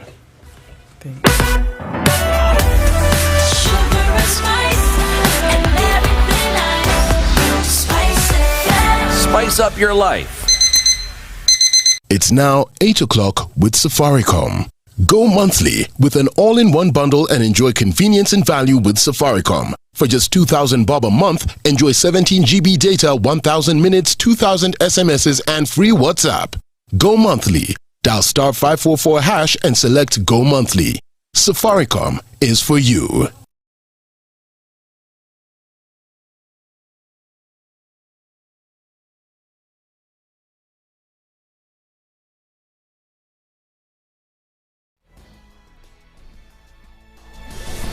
Good morning, this is the News Wire. I'm Leah Obaga. Just a few hours after 281 MPs voted in favour of Deputy President Rigathi Gachagua's impeachment, Kenyans have shared mixed reactions on the move. We hit the streets and this is what they had to say. Naonelea Gachagua afadhali aende tu, maana yule ni makamu wa rais wa nchi nzima. Hafai kusimama kwa jukwaa kupigania mlima ni kitu haifai. Hata sisi Mombasa hapa tuko na mlima Mombasa, tuko na mlima Kibarani, kuko na mlima Likoni Ferry, hiyo ni mlima. Yeye baada ya kuzungumza mambo ya Kenya kuhusu Kilifi, Kwale, wapi, yeye ni mlima. Hata mimi kama Salimu, mtu wa Pwani Mgiriama, nilipigia Ruto. Mbona sili tutengezewe Pwani? Tulipigia wao kura, sio mlima peke yake walipigia serikali ya Ruto. Kwa hivyo Gachagua ni sawa aende na iwe mfano kwa mwingine yoyote ambaye atakuwa kwenye ofisi ya nini, asilete mambo kama hiyo kuleta ukabila. Sioni haja ya kumbandua Gachagua katika kiti chake cha deputy president. Jambo alilomfanyia, wamefanyia jambo ambalo lisilo sawa. Wangemwacha akamaliza atamu yake ya miaka 5. Wote wanastahili kwenda wote nyumbani, kama ni kwenda nyumbani. Ninamwambia tu aendelee kumwamini Mungu na ashikilie kila kitu, amwachie Mungu, ndiye muamuzi mkuu. Kwa hiyo sisi watu wa Pwani tunasema muungwana akivuliwa nguo uchutama, ni kuchuchumaa. Yule baada ya kuona nakosolewa namna ile na bibi yake ni pastor, alikuwa arudi mapema kwa kanisa apologize. Apologize si utumwa, lakini yeye bado alizidi kukaa ngumu mpaka mwisho. Kwa hivyo ile mambo alijitakia mwenyewe ni sawasawa, aende kabisa, tuangalie mwingine tena. Hata Ruto asichague tena kutoka Mount, achague tena nyingine kama ni Nyanza ama Western, aweke makamu wa rais. Hatunaje tena matu wa Mount. Gachagua on his part has taken to social media stating he's thankful for everything that's happened, quoting Thessalonians 5:8, give thanks in all circumstances, for this is God's will for you in Christ Jesus.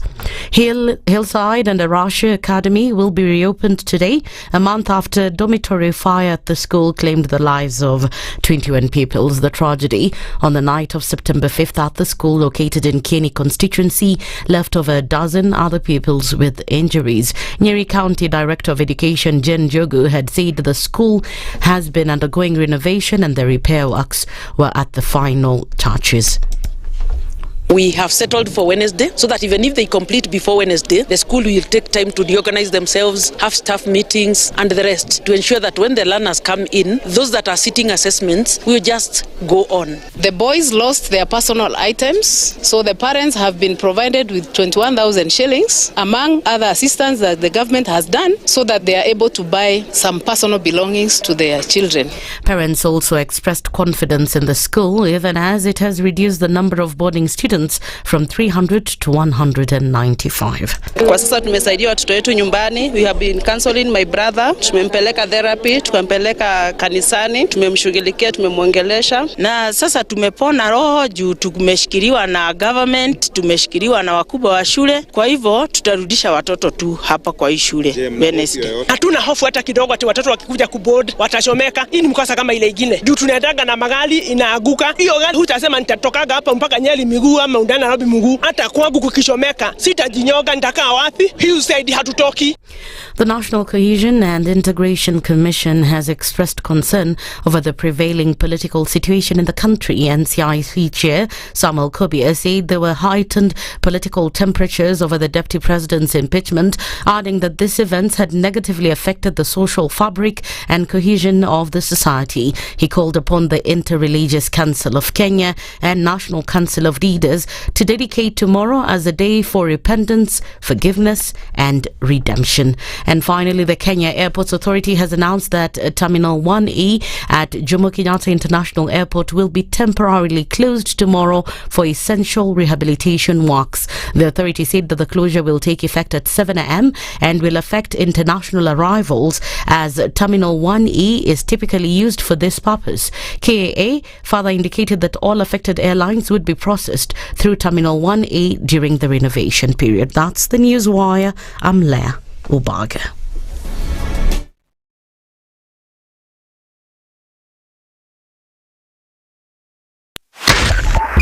.5 Spice FM, Kisumu. Thank you very much, Eric, and it's good to be at the Situation Room.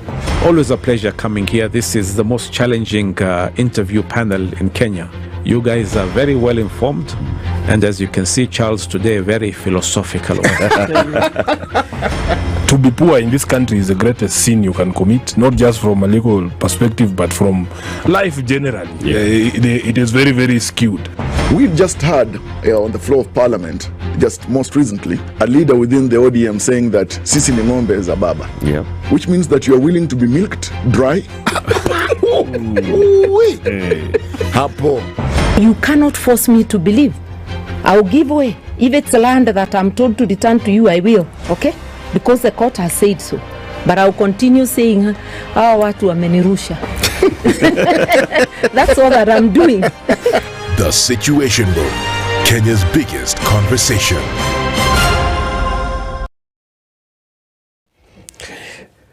Haya basi, it is peak traffic hour. Thika superhighway stretches all the way to GSU coming towards town. Westlands heading towards town is busy around that area of Muga Green Estate into heading towards town at the entrance to the expressway. James Geshuru Road in and out at ABC Place, it's very, very busy. We're talking then about Wayakiwe Red Hill Road, it's also very busy. Lower Kabete Road, it stretches beyond Zen Garden, it goes all the way to the Farasi Lane, coming towards town. So if you're on Lower Kabete and you're coming towards town, it's okay, just be patient. Sasawa. Yeah. And Jogoo Road has not been bad this morning. It's actually still also looking okay when you're coming towards town and you get busy at the roundabout with City Stadium roundabout. But then after that, Landis Road is moving. Langata Road has been busy. It starts from the Southern Bypass interchange coming all the way to T-Mall and then getting into Raila Odinga Way. But after that, heading towards the Mombasa Road, it's okay. Uhuru Highway is very, very busy. Ngong Road is okay. And North Airport Road is very busy as you head towards City Cabanas. Just be patient. It's that hour.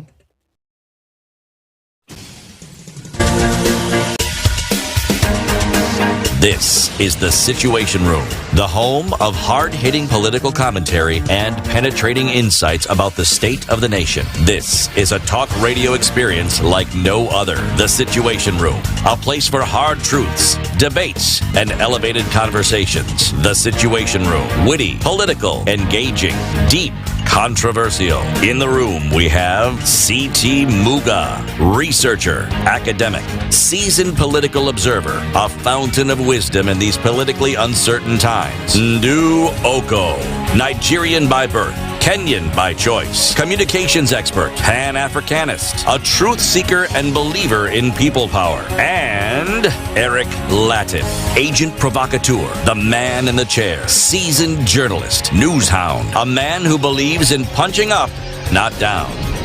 This is The Situation Room, the only way to start your day. On to the third hour, 9 minutes after 8. Welcome to Kenya's biggest conversation if you're just joining us. Eric, CT, and we're joined by our guest host, Anki Doris from KTN. Hola. Hola. Yeah, so Ndu is in Nigeria. She's attending a big event that's taking place. It's a 3-day event, the coronation of a king. And she'll send us pictures and we'll see. So this hour, first of all, let's talk about convenience. That's what we're going to be talking about even with our guest who's joined us, who is the general manager for rides at Bolt Kenya. We are talking about convenience. Convenience number one, apps. One app for bank called NCBA Loop. It's not just an app, they say. It's a lifestyle. And you know why it's a lifestyle, Anki? Because with Loop gives you access to easy loans, faster loans, not easy, just faster loans. Let's call it fast, all right? So you can get up to 3 million shillings of personal loan. You can get up to 100,000 shillings of overdraft facility. If you're running a small business and you're on Loop, then you're also able to advertise your business on Loop to everybody else who has downloaded Loop. With that same app, you can send money, you can receive money, you can put money in different wallets.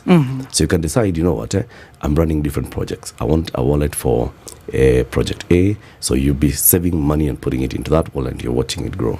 You can also invest using this app. So many things. That's why they say it's not just an app. It's a lifestyle. A lifestyle. Convenience number one, tick. We go to convenience number two? Check. Okay. Safaricom Home Fiber. Ooh. Okay.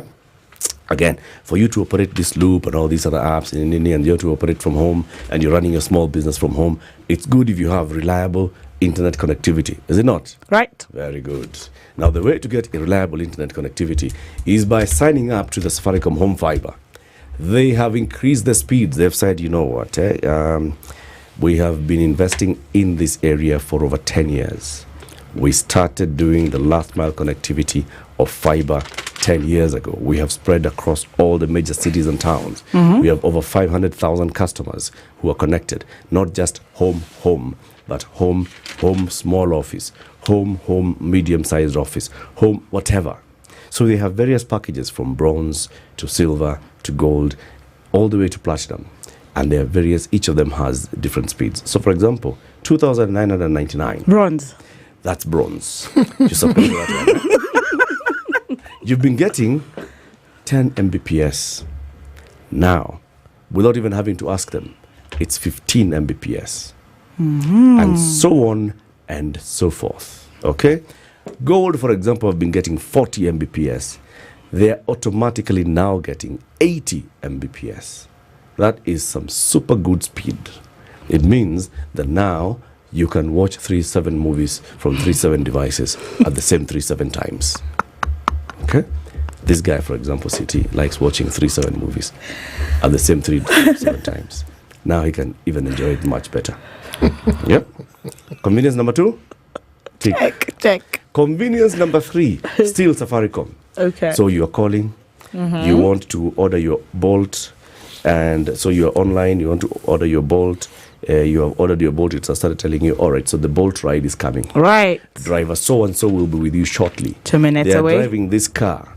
It is this color. It is this registration number. You know what you're using? You're using your mobile data. Senor. And then it starts telling you when the driver, get ready. You know, these guys sometimes they like calling you. Ati umesema uko wapi? Si ufuate map, but that's not the, yeah, that's not the issue. Now can you imagine if you run out of data at that time? And you're waiting for your ride to come. So you're like, Sasa, watch I first of all go and load data so that I can now see where is my Bolt? Is it coming? Is it not? Safaricom have said, all in one package. For 30 days, take one package, pay one amount of money. It gives you data, it gives you call minutes, it gives you SMSs, it gives you free WhatsApp.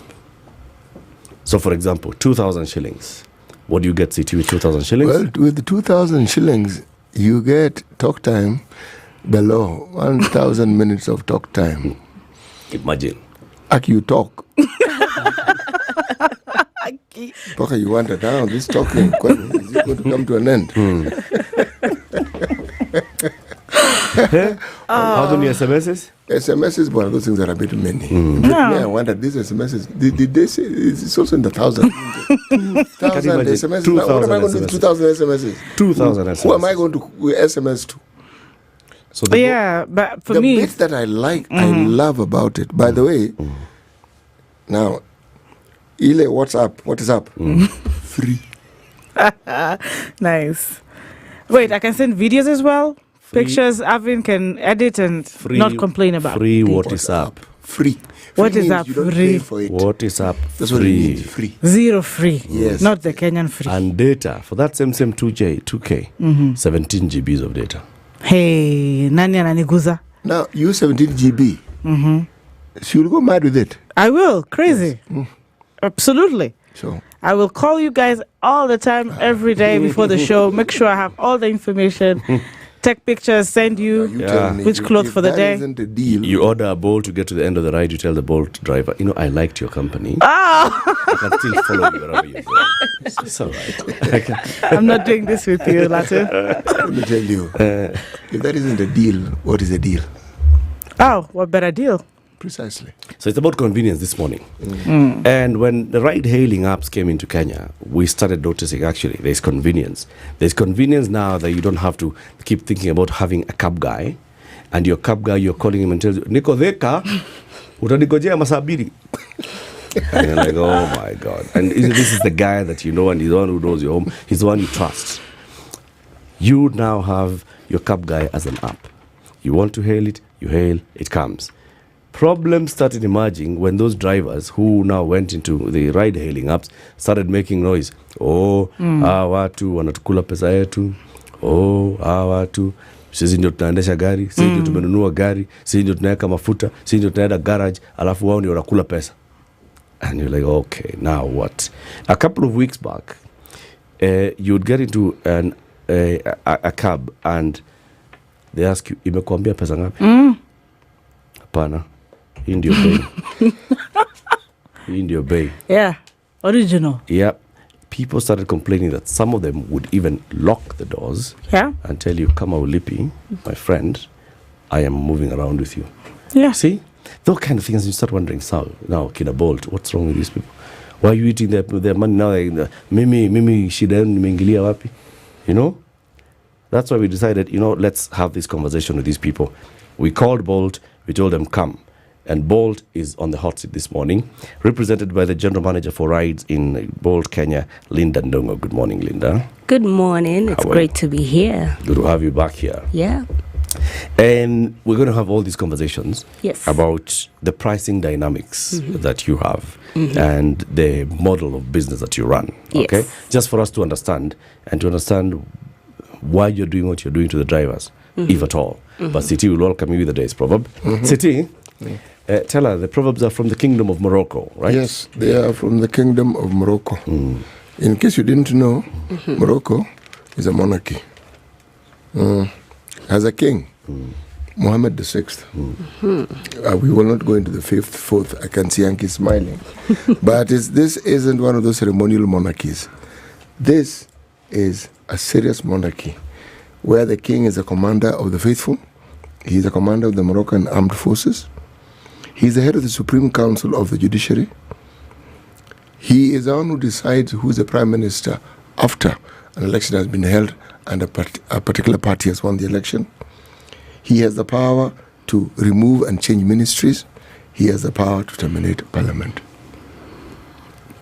That's what you call real power. Yes, that's a real king. Yes, and this king doesn't have a constitution like ours, definitely. Because if it did, our constitution will also have such things. Yes. Today's proverb. What is in the head of the camel is not in the head of the camel driver. What's in the head of the camel is not in the head of the camel driver. What's your interpretation here, Linda? Interesting. Before my interpretation, who said this proverb? Was it the king? That is a really, really good question. That is what I am now going to do with the other proverbs. Every time I quote a proverb, I'll be finding out who actually said it. Yes. Yeah. Thus far, I've merely been looking at proverbs for the country and not even asking who said it. Yeah. But I will be asking that question. Yeah, and I ask that because, when we talk about what's in the head of the camel is different from what is in the head of the camel driver, you said? Yes.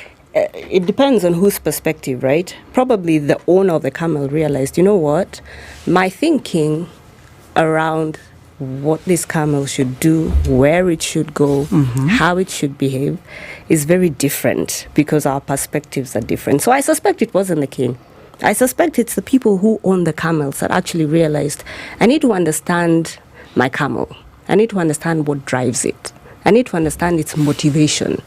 This camel wants to eat. This camel wants, water. This camel needs rest. Exactly. I, as a camel owner, I want this camel to do things for me. I want it to transport my goods. I want it to move me around. So how do we find this area that works for all of us? And that's what I see in that proverb. It's about putting yourself in the other person's shoes, putting yourself if you're in a partnership, if you're in a relationship, if you're in an employer-employee kind of arrangement. Put yourself in the shoes of the other person. What are their needs? What are they trying to achieve? And if we all do that, then we'll have alignment and we'll have harmony. You put it very well. I honestly couldn't have put it better. Makes a lot of sense. Makes a lot of sense. So, Bolt, you've been operating in this country for how long now? Oh, since 2017, a long time. Okay. Yes. Uhuru came, Uhuru went. Yes. Ruto came, Regade went. Yes. Okay, on his way out. On all those things. And Bolt is still operating. How many drivers are on your network?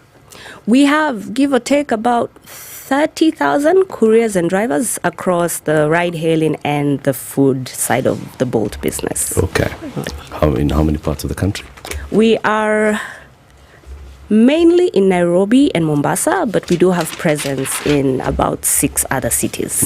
Yes. So many times people prefer to hail a Bolt. Yes. Right? And they have very many reasons why they prefer to hail a Bolt. Yes. One of them, Anki? It's convenient. Yeah. Compared to others, I'm not marketing. Cheaper. Yeah.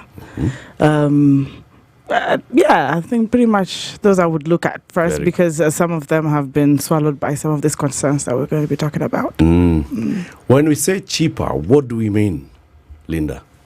So we mean, I like to say affordability because, sometimes people... Affordable, yes. Exactly. Yes, that's the word, actually. Yes, because it's ultimately about, while we bring the convenience, which, when we started this conversation, you mentioned, we don't want that guy who I know who is 2 hours away telling me, okay, wait for me, I'm coming. So convenience is a very, very big part of it. But also, myself as a consumer, if I'm taking the trip, can I afford it, right? We know that times have changed. Our macros are not what they used to be. So I may want to take a cab, but then if I can't afford it, then I have to find another alternative. So affordability is very, very big for us. And that's why we have to look at what can passengers actually afford for each trip. dependent on where they're going, where they're coming from, how long it's going to take. Okay. So the pricing model, when I take one of your rides, right? So I go into my app, the Bolt app. I'm coming from, say, Westlands. Yes. Westland Square, and I want to go to JKIA, and say it tells me it's going to cost me 1,200. What? And later, that same ride could be 1,400, or it could be 800. Yes. What are these variables, and how do you determine the price? That's a very good question. So typically, when the price of a trip is being determined, there are three main components that come into play. So one is what we call the base fare or the minimum fare. That's the fare that's going to be there for the driver to take home regardless, just because that trip happened. And then we look at how long did this trip take. That's the time component of the fare, because we understand that the longer you're on trip, from a driver perspective, for example, the more fuel you're using, the more costs you're going to incur. So there should be a cost, that is attached to the trip price, which increases the trip price. The other thing, when we look at the base fare, we look at the time, then we look at the distance that was covered, which then, in essence, means if we're moving from Westlands to Mombasa Road, that distance is not the same as moving from Westlands to Thika. So there is no way the price can be the same for both. So when we're looking at the total price of the trip, those are the three things that have to be put in play to get the trip price. The time, though, are you predicting the time it's going to take? Yes. And so this is where, technology and AI comes in and really helps a lot, because we're able from the back end to look at things, predictively, right? Not reality, but you can look at things that, like traffic, for example.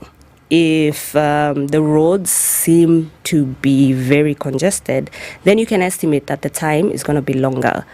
If it's raining, time is likely to be longer. If it's in the middle of the day and people are at work and the roads are clear, then the time that you're going to take is going to be much shorter. So then, by extension, the trip fare is likely to be lower, because it's going to be a short period of time, even if you're moving from the same place. Right. Yes. Okay. Then the base fare. What determines the base fare? And does it also change? For example, every 14th, April will give us an announcement about the cost of fuel for the next 30 days. Yes. And NTSA may record some new fees for, licenses and all. Does that affect the base fare? So what we look at when we're looking at the base fare is we look at, ultimately, depending on the kind of vehicle this driver drives, how much are they earning? Because we recognize that if drivers are not earning sufficiently, they are going to leave the platform. It's a free platform, right? We don't employ drivers. Drivers come and work with us if and when they want. And so we know that to have a business, to have people with us, they need to be taking something home at the end of the day. It's about what's in your pocket at the end of the day. So those are the factors that we look at. And to your question, some of the factors that affect the earnings of the driver is exactly that. What is the fuel price? What is the maintenance price of the car? Are there additional, fees and levies that, a driver needs to take? And all those things we put into our model that, kind of predicts the earnings that the driver would have at the end of a day, week, month, year. And that helps us to estimate for each category, because you might realize that in our app, there are different car categories. Yes. So for each category, then we're able to say, this is what the minimum fare should be. So that then when we add on the additional components, the driver is actually going to make sufficient earnings. Sufficient. It's a very deliberate choice of word. Yeah, very interesting, that word. I'm looking at in August 26th, the platform Bolt increased earnings of for drivers by 10%. Yes. Is it? Yes. To cushion them from rising operational costs, which means, of course, you put into consideration all these things you're saying. Yes. For example, you gave the extra 10%, a trip that would ordinarily cost around 200 shillings will grow to, of course, about 220, representing 20 shillings increase. Now, this increment, and this is your words, I believe these are your words. You said the fare adjustment is not just a price change, but also a step towards acknowledging the value our drivers bring to the platform every day. This looked to me like a positive move. However, as a consumer, in September, we're in October, right? Just last month, there was another uproar. There's an outcry, and I would try to reach a driver that would come and say, tutaenda offline. Mambo ni magumu. Unajua madam kama utaki utembea na miguu yako. Because that's the reality. So then what was the impact then of all this? Do they really get to feel it on the ground? Because you do these reviews, but still there's so many things that clients need to deal with, including agitated drivers who still feel you're taking more from them. So how does this really work? Okay, so I'd like to maybe take a step back and kind of go into the pricing model itself even before we come to that. So for every trip that happens, there's a split, right? There's a portion that goes to Bolt or any other platform for providing that service, for connecting the driver to the passenger, and then there's now the portion that the driver takes. Okay. So by law, we have a regulation now. Every app company, the most you can take off of any trip is 18%, which means the driver takes 82%. In practice, if I use a simple example, if the trip was 100 shillings, the driver is going to get 82 shillings. The app company, Bolt, is going to take 18 shillings only. Now, there's other factors that come into play, of course. When we're looking, if you look at just one trip, 82 shillings is not a lot.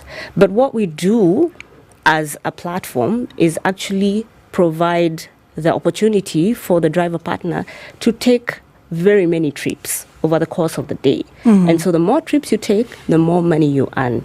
And we do have quite a sizable portion of drivers, if I'm to be very candid, who have no issues. They are actually quite happy with, partnering with us. We've seen them grow. You are on a border. Now you have a car. Now you have a fleet, 2+ cars. There's several of them. But we also know that there's others whose story is not the same. And I'll tell you why. Because again, it goes to what is the cost? After you take that 82 shillings, how much of it do you actually get to keep as a driver? Now, if my car is mine as a driver, I don't have a loan. It's an economy car. My maintenance costs are low. I can manage myself, right? And we even see take homes of 70, 80, 100K for some drivers at the end of the month. But if my car is not mine, it's your car. You're telling me every day, Linda, I don't care. You need to give me 1,000 shillings. Then, out of the money I made every day, I have to give you 1,000 shillings. And fuel Nyangu. All right. And depending on, how we agree, you might also tell me if the tire bursts, by the way, pia una replace your tire.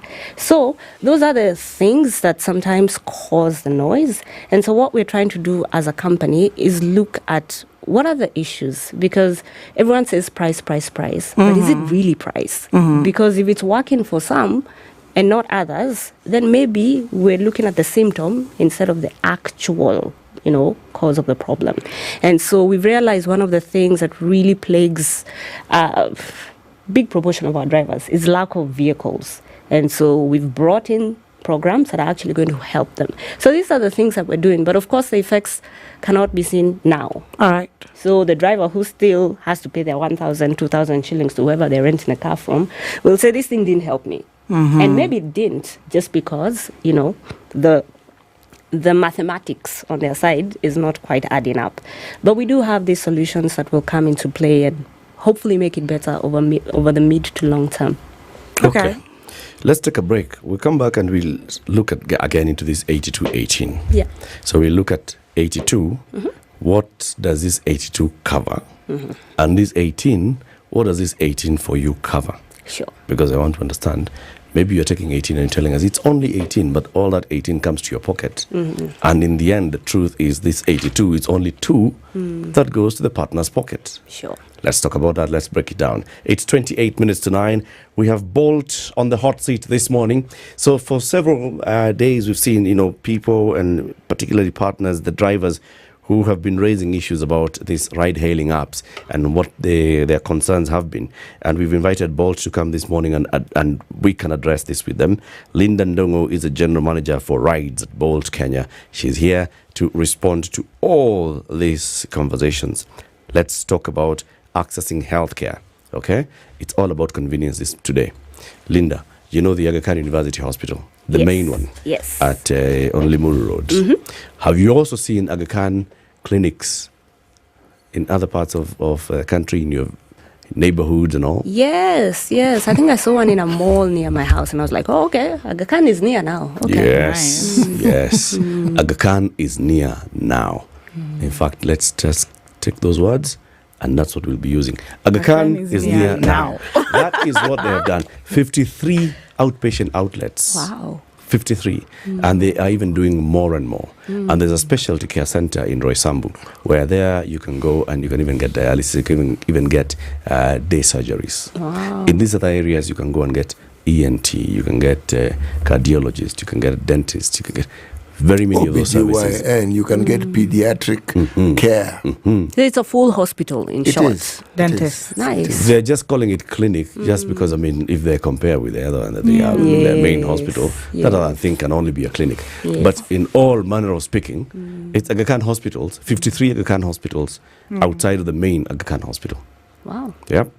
Go, if you ever need to visit a hospital, just think Aga Khan is near now. Wow. This is the Situation Room. The only way to start your day. Hii September, endelea kufurahia na Star Times. Renew your subscription today on the basic bouquet for 750 shillings for aerial decoders. Enjoy lots of fun and adventures on our kiddie channels. Let your favorite stars make your heart flutter on our world-class telenovelas. Renew your subscription on the Smart Bouquet for 1,199 shillings for satellite decoders for unmissable football action on the Carabao Cup, Saudi League, La Liga, and the Bundesliga. Music, movies, documentaries, and lifestyle channels. Download Star Times on app today on Google Play Store or the Apple Store to never miss a moment of your favorite shows. Star Times. Enjoy digital life.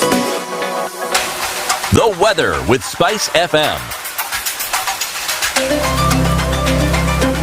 All right, it's warming up in Nairobi. It was 15 degrees earlier. We expect it to rise to highs of 25. It's now 16. Partly sunny in Mombasa, 27 right now, and highs of 31 later.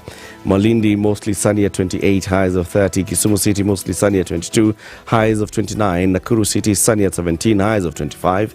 Kakamega, sunny at 18, highs of 28. Eldoret, sunny at 15, highs of 24. Nyeri, mostly sunny at 17, highs of 26. Kampala, mostly cloudy at 19, highs of 27. And Dar es Salaam is partly sunny at 25, highs of 31. Addis Ababa, mostly sunny at 18, highs of 22. Partly sunny in Mogadishu at 29, highs of 31. Lagos, mostly cloudy at 26, highs of 30. Kinshasa, mostly cloudy at 22, highs of 31. Partly sunny in Johannesburg, 15, highs of 24.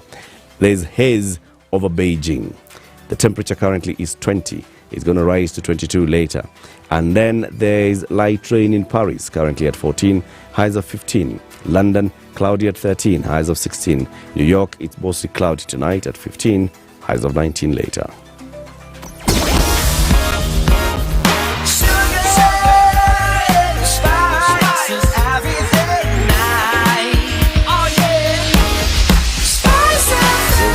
Spice up your life. Superhighway to be patient. Yes, they are patient, and therefore it's now moving. It's still at all stops coming towards town. Kiambu Road is not so bad. Heading towards town, Wangari Maathai Road is busy as you come out of the Pangani interchange, and then it'll clear as you get to Museum, and as you get into town, you'll find a bit of traffic on Muranga Road as well as you approach the Globe Cinema roundabout. It's been busy along Mogoga Green Estate in Westlands coming towards town. It's still the same. It's also been busy on James Gishoro Road coming towards town. It's still the same. Also been busy on Wayakiwe Red Hill Link Road. It's still the same. It's been busy on Lower Kabete Road heading towards town. It's improving. Earlier, it was starting at Farasi Lane. It's now just moving closer and closer to Ngesha Road, but heading towards town, it's heavy. Mombasa Road heading towards town has been heavy from South Sea, Popo Road. That's Bellevue, coming all the way to Nyayo Stadium roundabout. Very, very busy. But then it clears up as you get to Bunyala Road, and then Uhuru Highway is busy up Railways Bridge. Langata Road has been busy from the Southern Bypass interchange. It's stretching all the way beyond that interchange, and it goes all the way to the Western Hotel and Wilson Airport area. So just be patient. We're in that hour. It'll move. Mature, intelligent talk every morning. Spice up yourself.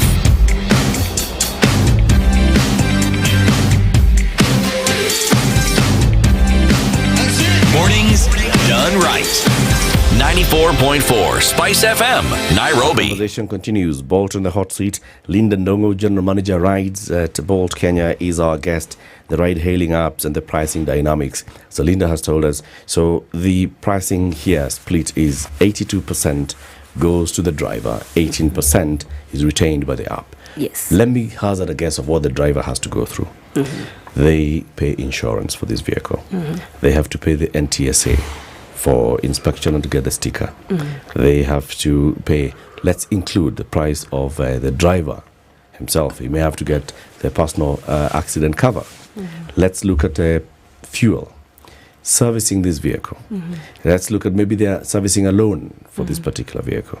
They also need to pay school fees for their because this is their employer. Yes. So they have all these other things that they need to retain some money at the end of the day. Yes. After they have paid off all these other statutories. And then for you, Bolt, you're taking 18%. This 18%, where does it go to? Is there anything else that you pay? Anyone else? It's your app, after all. It is our app, after all. However, we work in Kenya. We owe the taxman in Kenya, so we pay taxes. We pay digital service tax. We pay corporate income tax. We pay all the taxes that are due from any other company.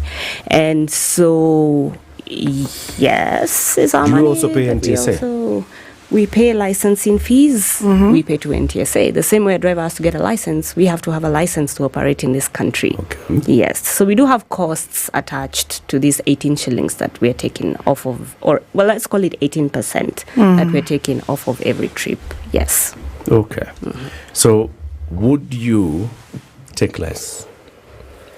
So, because that's what the drivers have been pushing for. They're saying, look, we want more than 82. Can you take less than 18? From a business perspective, it would be very difficult to operate with less than 18%. And I'll give you the history of ride-hailing.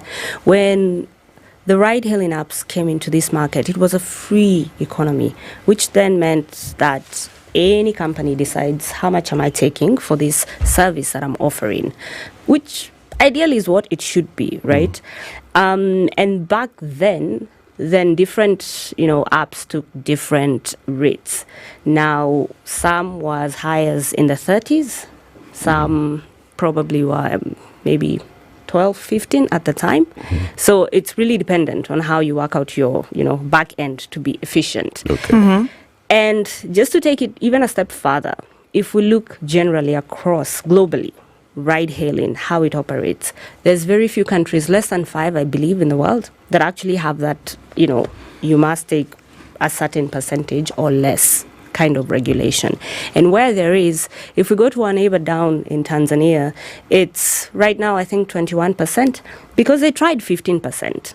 And at 15%, we as Bolt, we could not operate. Our operational costs are just too high. Our friends, some of our other friends, could also not operate. And so, we withdrew from the market because we love what we do and we love where we do it. So the 15 was imposed by the government? Yes. Okay. So the government said, after a lot of, lobbying and all this, they said 15% or nothing.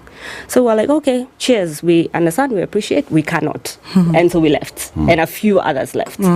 And the interesting thing that happened is that after a couple of months, I think it was about 5 or 6 months, the driver partners themselves went to the government and said, these apps need to come back. We have no way we're making a living, but we're not making as much when we had these platforms to facilitate us. And so, the app companies came back to the table and a discussion was had, and that's how it moved up to the 20s. So to your question, can we take less? It's really not possible to do business with less than 18%. Okay. Just looking at all the operational costs, because it's a tech platform. There's a lot of tech that goes behind it. There's a lot of people that have to run the tech. There are a lot of, me's. We have to keep the lights on. So if we think about it from a business perspective, we cannot even break even at, Let me ask this question. When you onboard your partners who are your drivers, what sort of training or what sort of information do you give them? Because I am assuming that when people sign up with the app, yes, everything you're telling us is something they should understand. But is it told to them? Do they understand it? And that's a good question. I do think, yes, we do. We tell them, right? But I do think that sometimes what happens, the excitement of starting a new thing, like when you're starting a new job and you've gotten employed and the employer gives you lots of paperwork and you just sign, you don't even read, right? And later on, when you've gotten the hang of the job, when you're settled mentally, that's when an employee sits and actually reads the contract. What did my contract say? What did I agree to? Generally, right? Because it was exciting, it's something you want to do, there's potential. Someone has told you that this thing is good for you. But then maybe you didn't take the time to understand how does it become good for me? And so some of the things that we're trying to do in order to help the message to sink home of how these things work and how you get the most out of it, because it's like any other hustle. You get the most out of it if you understand what you need to put into it and how you need to do it. So then we not only train the drivers at the start where emotions could be high and excitement is high. We also try to do it continuously. And we try to do this like via the app, basically. Just give all these pieces of information in bite-sized pieces over time. Okay, just walk us through it. Yeah. What does this education look like when it's transmitted or when it is processed through the app? And how is it that you can understand whether the drivers have actually taken in the information that you want them to take in? And perhaps if there's feedback about whatever it is, how do you get to interact with all this? Okay, so what happens typically when we're starting off is there's two types of training. There's online and there's in person. So if it's the one that's happening online, you're reading through. And as you're reading through, you have to answer like a series of questions to test your understanding, to see if you've got it or not. And so while we recognize sometimes it's, you can ask your friend, what was the answer for that one? And then you put it in, right? And that's why we try and supplement it with in-person, which then means that, we invite our drivers to our engagement center, which we have here at Westlands, and then we talk through these things. And that's when people come and ask, hey, I don't understand how this thing works. I don't understand where my money is going. I don't see it clearly. And so some of the things that we can action and take feedback on, then we do. If the drivers say, we don't really, when I look at my app, I can't tell how much I made, how much is mine, how much is Bolt, then we take that kind of feedback, we take it to our product developers and try and see if we can make it more clear. Because at the end of the day, what we realize that drivers are most interested in is understanding how much did I make? Yeah. How much of it is mine? Yes. And how much of it is yours, and how much of it, do I need to pay taxes, for example. So we try and clarify some of these things. We try and demystify. We try and help in the understanding of, there's a percentage that has to go to Bolt, there's a percentage that comes to you, and all these kind of things. Is there a mechanism for getting feedback from the drivers? Let's say, for instance, most drivers, and I'm speaking as somebody who uses cabs daily. Yes. Okay? Yes. Is there feedback that or is there a mechanism for getting feedback from drivers regarding what usually feedback is what they're unhappy with? Yes. They very rarely tell you what they're happy with. Yes. But is there a mechanism for you to receive and then even to respond to feedback that drivers have regarding the things that they would like to see changed or the things that they're unhappy with? Yes. And the most direct one is actually when we speak with them. But we do have other channels where, for example, if a driver wants to share sentiment, they can write to us on our, customer support email. It's there. We do have surveys that we send out every so often. On the app, on the driver app, you can actually go and leave feedback. So there are different channels that we provide for drivers to give us feedback, which, to your point, is what they're unhappy about. Because we also want to understand what they're unhappy about so that we can solve it. Because the nature of our relationship is it's a mutual relationship, whether we like it or not. I sometimes get heat for saying this, but it's like a marriage, right? Whether it's good or bad, like you need each other. So let's just work it out. Let's understand what's the core issue. If I'm unhappy with you, if you're unhappy with me, like let's dig deep. Let's understand each other. Let's solve. So we try and create as many avenues as we can to hear and action what they are telling us. Siti, can I do a follow-up on that one? Just a quick one. So this far you have come, it's been quite a number of years. Yeah. Is it working? Do you think you need to change how you're then working with this partner in marriage? In as far as things are progressing, are they getting unhappier? Are they losing confidence? Do you think that if you, in retrospect, look at how you're partnering, there is need then to sit and reason together for a better progressive way? Are these platforms really working? So I will say this. Unhappy people are the loudest people. And so the unfortunate reality is we do have a portion of drivers that are unhappy. Okay. It's a smaller portion of drivers. And it's not to say we don't care about them. We care about all our driver partners. But, when I look at the numbers, it's a small portion of drivers that are unhappy. And they do make a lot of noise. And my actually primary concern is that now it's at the level where they're making it difficult for other drivers. So that we're very concerned about. And that we're looking for ways to manage, right? Because we want a mutually beneficial relationship. Yes. And for the most part, honestly, it is a mutually beneficial relationship for most people. So we try and understand, okay, the ones that it's not working for, what can we do? How can we help? Right. Yeah, because at the end of the day, it is a business. So the fact that we are here for this long, and we're not the only ones. Right. And there's lots and lots of people who are trying to get into this space. It means something is working. So, but for us, because, we've been in it for a while, now it's about, let's fix the issues. It's always, the person who's the oldest or maybe the biggest, you're the one who has to fix for everybody else. Yeah. Exactly. So we want to fix it. Well, that's what we're here for. Latiff, I'm sorry. I'm looking at a practical. Because there's something you said when you were beginning this and introducing her on the offers and the how do you call this? Discounts? Discounts. I personally use both as well. Yes. But look, I'm giving an example here. So I am taking a bolt from here, Standard Group, Standard PLC to Fayetteville Estate around Kilelashwa. And it's the original price is 720. But because I don't know if I'm a very good client, I'm supposed to pay. And it's customer service week. Oh, great. Yes. So a whole whooping, I don't know, because now what I'm supposed to pay is 580. Yes. From the 720. How much, guys? 200 and what? 100 and what is, how much is chopped off? For 140. 140. Yoyote? Yes. Yeah. So I take a cab and I tell the driver, it's customer service week. All right. How much are you taking from the 580? How much is he taking? And do you think they get the customer service, vibe right now?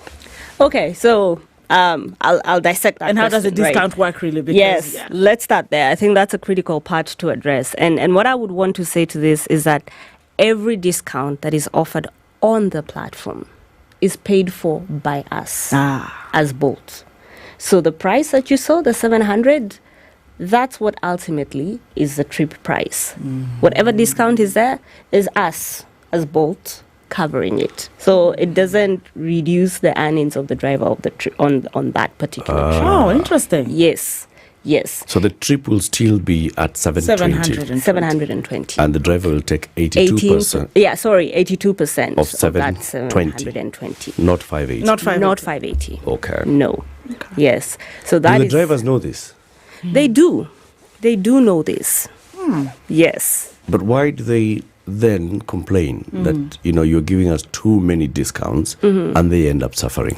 So it's two things I would say. The first one is that maybe the timing of when this money comes in. Because typically what happens is, because now the 140 is sitting with Bolt, this 140, just keeping it very simple, the driver can withdraw it once a week for free.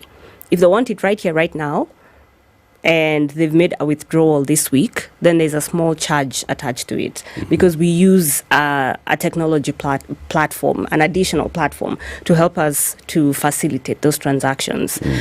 So if you want to withdraw, like you will withdraw via M-Pesa, there's all these costs, right? So we are only, as a business, able to offer the free withdrawal once a week.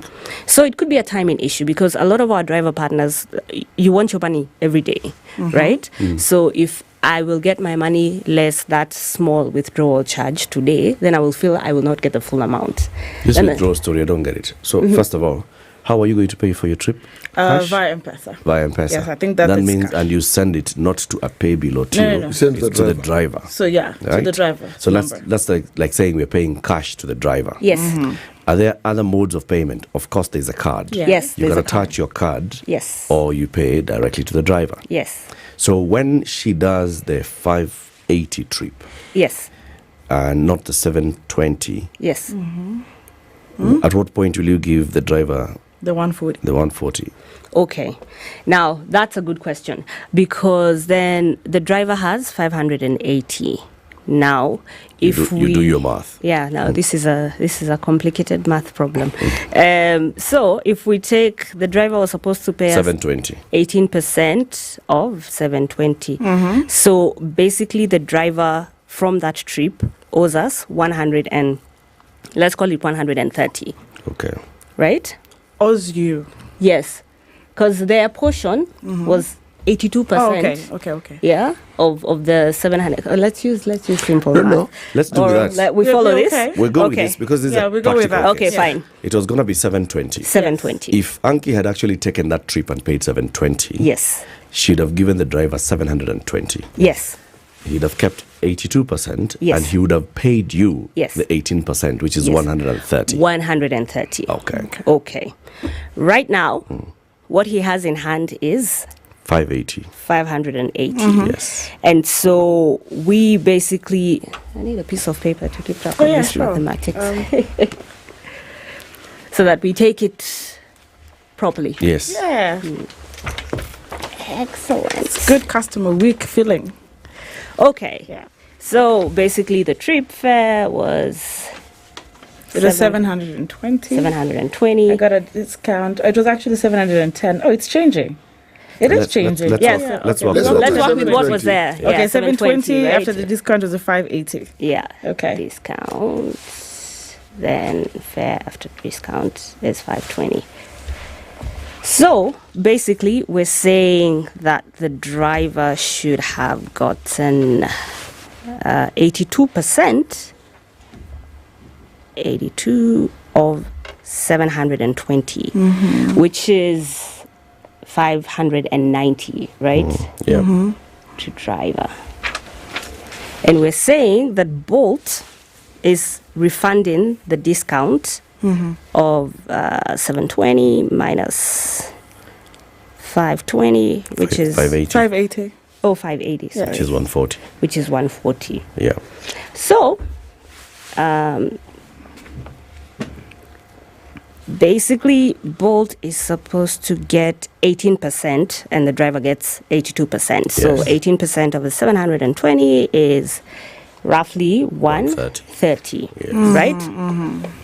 And we're holding the discount of 140 shillings. Yeah. So what happens is there's something that we call the net effect. So instead of giving this driver the 140, so that the total of the fare is, 720, and then they give us back what they're supposed to give us, which is 130, we do a net, right? So then we say we're holding 140 shillings, but you owe us 130 shillings. So in effect, what you need from us is 10 10 shillings. 10 shillings. Yeah. Oh, yeah. Yeah. Okay. And actually, that was a very good example to explain sometimes what happens and why they say that they don't see the discount. But the reality is, you would still have paid that money because you still owe. For every trip, you have to pay 18%. Yeah. That's how it operates. So how do they pay you? When we pay in cash, at what point does the driver remit the cumulative 18% for the day? They can choose to do it whenever they want. So they can upload, using M-Pesa to the mobile wallet, so that then we get the money. So you can do it after a trip if you want. You can do it after a day if you want. But basically, we have thresholds beyond which we don't allow you to stay with your commission for too long, because we recognize that the more debt you have, the more likely you're going to walk away. Yeah, because it'll be too much. And also you're running a business, you also need the cash to come in. Yes. Final question. Of those that are very loud, the drivers who have grievances and they are loud, and you're saying those loud ones are very loud. Yes. What's the one issue that they're loud about? It's the loudest. Price. It's always. So what do they want? Do they want us to? Do they want Ankidori to pay 1,000 instead of 720? Yeah. So they can earn more, or do they want you to take less than 18%? So they want Ankidori to pay 2,000 shillings, not 1,000 shillings. Let's start there. Yeah. No, like seriously. I mean, we're being real. That's the board they were giving us. Yes. So they want very high fares, and to be fair, you can understand why. And I always like to give this analogy of, I'm an employee, right? If I get paid 10,000 shillings, I want the employer to pay me 100,000 shillings. Like, this is what I want, right? And it's valid. What everybody wants is valid, but sometimes it's not practical, because we cannot ask passengers to pay what they cannot afford. Otherwise, the whole thing fails. So there is that first piece. And then the second piece sometimes is on, on the discounting, right? So they don't want the discounts for this very reason. Because myself as a driver, I want to manage my money. I want to manage my debt. I don't want you to tell me, you owed me, I owed you, some of them, it's very interesting, because some actually really appreciate it. And they're like, you know what, in fact, I've been in cabs before. I was, a bit in the front, and they tell me, you know what, I'm so happy this is a card trip, because now I will give these people their money and they leave me alone, and then I make my money. The ones who understand it use it actually for their savings, for their, financial management. The ones who don't, they're like, leave me alone. I want to manage my money the way I want. So there's those two pieces. The problem that you have is that there are very many players, and all these drivers tend to have all these apps. Yes. So they compare. Because I know there are apps that charge more than you do. Yes, sure. Okay? For the same trip. Now, if that is what the drivers consider to be of use to them, then perhaps those of you who keep having these problems with your drivers need to spend a little more time and energy in getting your drivers to understand these details better. Because sometimes a big problem is just one of misunderstanding. I wonder, and 1 hour is not enough, Linda. Yes. Our time has come to an end. You need to come back. Yes. We need to continue having this conversation. In fact, very many comments that have come in on even our live stream. Yes. So let's just say, can we have a date with you again next week, Wednesday? Let's Same do time? it. Let's go. Right? Yes. Let's have Bolt on the hot seat again next week. Let's address these issues, and let's see if we can all get to understand, because so far now I can see the 82%, I can see the discount, the no discount, I can see the pricing, I can see it, but let's have this conversation, and maybe there's something, maybe I think I'm seeing, but I haven't seen a thing. Linda Ndongo is the General Manager for Rides at Bolt Kenya. She's been our guest. We'll be talking about the pricing model and addressing the concerns of the drivers. There are very many other concerns of the customers as well, right? And we'll have to address those as well. Okay. So next week, Wednesday, we have a date. She'll be back. It's 9 a.m. news time. It's now 9 o'clock with Safaricom. Go monthly with an all-in-one bundle and enjoy convenience and value with Safaricom. For just 2,000 bob a month, enjoy 17 GB data, 1,000 minutes, 2,000 SMSs, and free WhatsApp. Go monthly. Dial star 544 hash and select Go monthly. Safaricom is for you.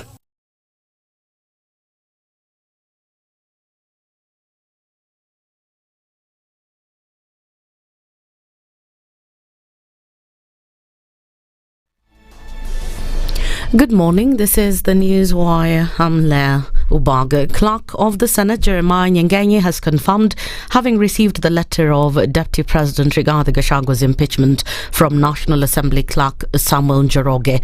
The letter states why the National Assembly resolved to impeach the DP, amongst them notice of special motion and affidavit of Kibwezi West MP Mwengi Mutuse, electronic evidence as well as public participation, among others. According to the Constitution, with the motion having been adopted, Senate Speaker Amason Kingi has 7 days to convene the sitting of the House to hear the charges against the DP.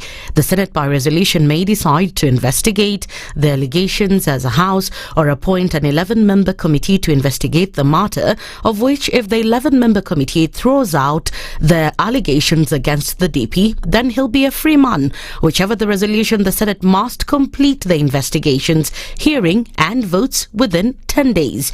At least 2/3 of the 47 senators must vote in favour of the impeachment for the decision to be upheld. And moving on to the education sector, Cabinet Secretary Julius Ogamba has assured the national examination for this year is safe, adding that the government has put in place enough measures to avoid exam irregularities. Ogamba, who was speaking at Siala Technical and Vocational Training Centre in Rongo when he led a tree planting exercise, said the ministry is keen on delivering a clean examination. Ogamba said anybody in the education sector who will be involved in exam cheating will face serious consequences that include being expelled. And if you plan to travel to Eldoret, well, most vehicles using the Nairobi, Eldoret, Malaba Road have been diverted to use the Southern Bypass or other routes around the city, where the main Uganda Road will be extensively used for the peddling event. Uasin Gishu County Police Commander Benjamin Mwanthi said the traffic disruption will remain in place until Sunday, when the continental event will end. Hundreds of police officers from neighbouring counties have been deployed to man the city and all routes where the event will be taking place. And a 9-year-old boy has died after he drowned in a fish pond in Machakos County. Police said that the incident happened at Mamba A village located in Dalani Yatta constituency. The grade 4 pupil had reportedly accessed keys to the gated fish pond without the knowledge of his parents. Area Chief Cosmas Kaloki said that the body was retrieved by locals in Mamba sub-location. And finally, the Ministry of Health has issued a public alert following an outbreak of Marburg virus disease in Rwanda. Health Cabinet Secretary Deborah de Baraza warned that Marburg virus disease is a highly contagious fatal virus, with fatality rates reaching up to 88%. She emphasized that although no cases have been reported in the country, the ministry is taking urgent steps to prevent the virus from entering the country. The symptoms of Marburg virus disease include a sudden onset of high fever, severe headaches, body weakness, muscle aches, and in more severe cases, bleeding. That's the Newswire. I'm Leah Ubaga.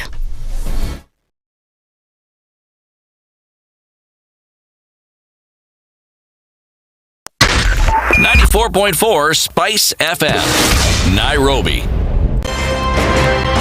It's critical that people pay taxes. But then taxation has to have a limit. When you start overtaxing people beyond certain limit, then this is now we call robbery with violence. We are all struggling, but we don't show. If you're not doing well, shame on you. But you have to say, I'm broke and I'm struggling. We are not okay until everybody is okay. We are pretending to have political parties. Why don't we just be honest? And we say, these are the Luyas, these are the Kambas, these are the Kikuyus, and we find ourselves in Kenya. You know, with politics and leadership, no matter what you do, there will always be a complaint. There will always be the assumption that you're either stealing or you're not doing things right. As a leader, don't fear. If you know you're doing the right thing, you've thought about it, you've got an expert advice, do it, then understand later. This country, we don't need prayers. Prayers is between you and God. Good governance and thinkers who care about the country and not their stomach. That's what we need. The Situation Room, Kenya's biggest conversation.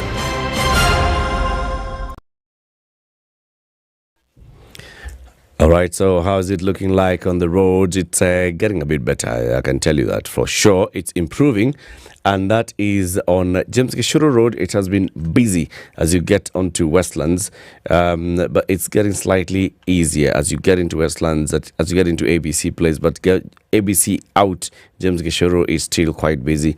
Link Road is not so bad now. Kabete Road, Lower Kabete was busy but not so bad now. Thika Superhighway, the usual troublemakers, it's actually improving now. It stretches to KCA University. Kiambu Road is not bad at all. Jogoo Road, not bad at all. Mombasa Road, it was earlier beginning at Bellevue. Now it's beginning at Capital Centre and the junction into Mohoho Avenue, and then goes all the way to the Nyayo Stadium roundabout, and from there Uhuru Highway into Bunyala Road, into the Railways Bridge, into Haile Selassie Avenue, quite busy. Let's look at Langata Road, and coming into town, it was very, very busy earlier, starting all the way from Carnival Stage. Coming now, it's busy at the Airport View Estate, but as you approach Timor, it clears up. Then Bagathi Way is busy as you approach the City Mortuary roundabout. From there, as you get into Valley Road, it starts getting very busy, and then Valley Road into Kenyatta Avenue at the All Saints, it also gets quite busy. It was busy earlier on North Airport Road. It's now not looking so bad, so things are getting better.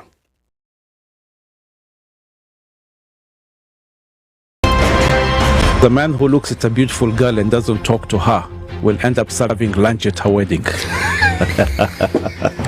Aye, City, do like that. My father has killed a mouse. Will he fail to kill a man? Ameua panya. Small mammal, big mammal. Mtu atamshinda.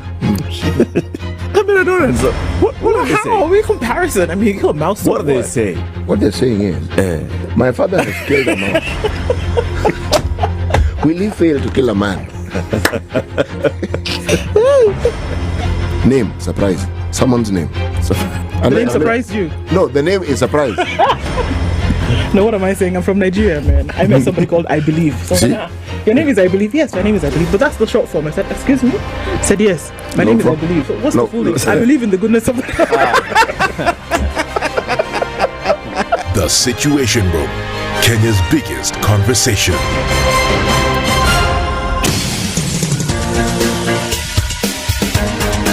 This is The Situation Room, the home of hard-hitting political commentary and penetrating insights about the state of the nation. This is a talk radio experience like no other. The Situation Room, a place for hard truths, debates, and elevated conversations. The Situation Room, witty, political, engaging, deep, controversial. In the room, we have C.T. Muga, researcher, academic, seasoned political observer, a fountain of wisdom in these politically uncertain times. Ndu Okoh, Nigerian by birth, Kenyan by choice, communications expert, Pan-Africanist, a truth seeker and believer in people power, and Eric Latiff, agent provocateur, the man in the chair, seasoned journalist, news hound, a man who believes in punching up, not down.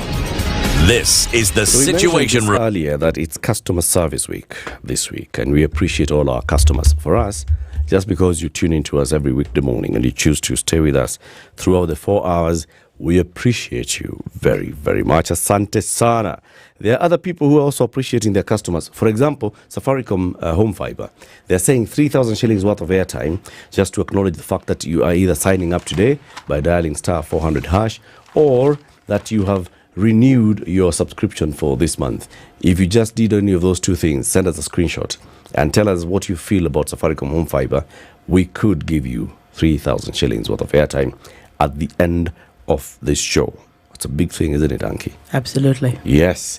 Anki Dori is our guest host, and she's joined us today, and we've also told her about the importance of thinking of healthcare and where you can access healthcare in very many places. But you just baptized me, Latiff. What did I say?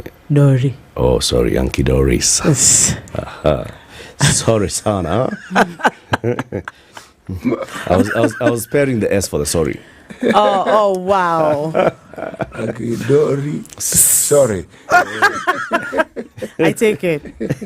Anki Doris is here. Great to be here. So the Aga Khan University Hospital has 53 outpatient centers, and they're spread across the country. And what we said is Aga Khan is now available closer to you if you're thinking of healthcare services. In fact, the one thing that City you were talking about a couple of weeks back is the importance of just going for comprehensive health checks. That's what we said.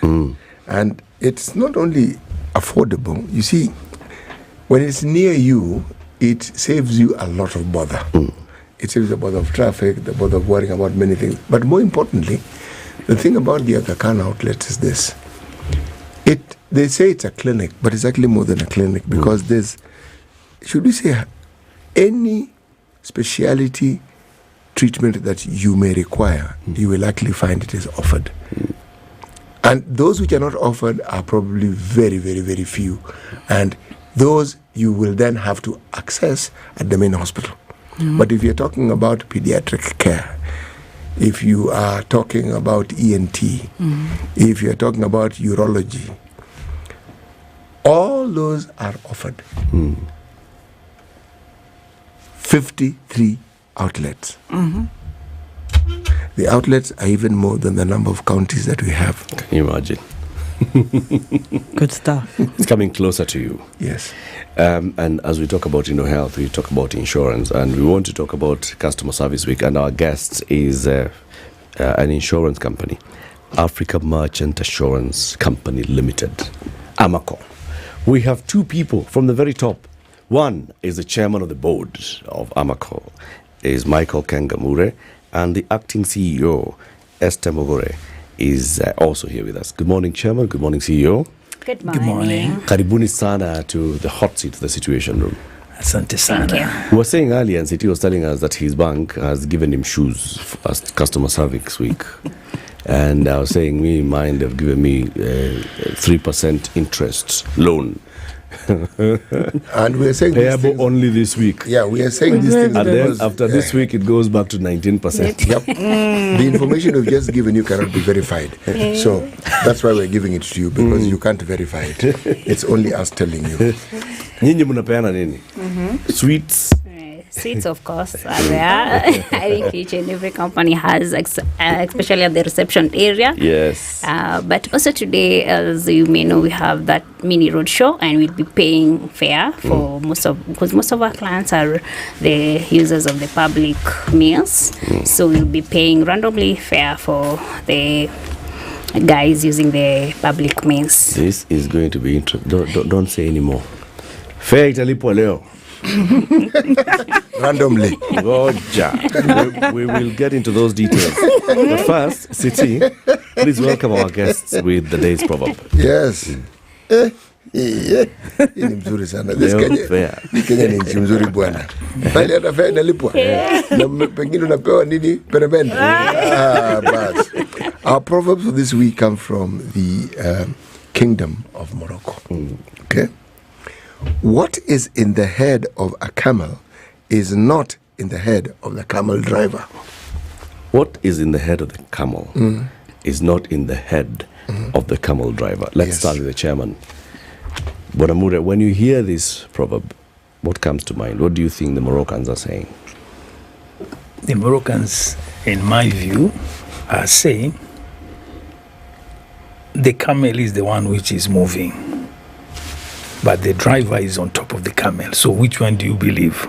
I think you believe the camel, because that is the one which is showing you the direction. Is it necessarily on top of it?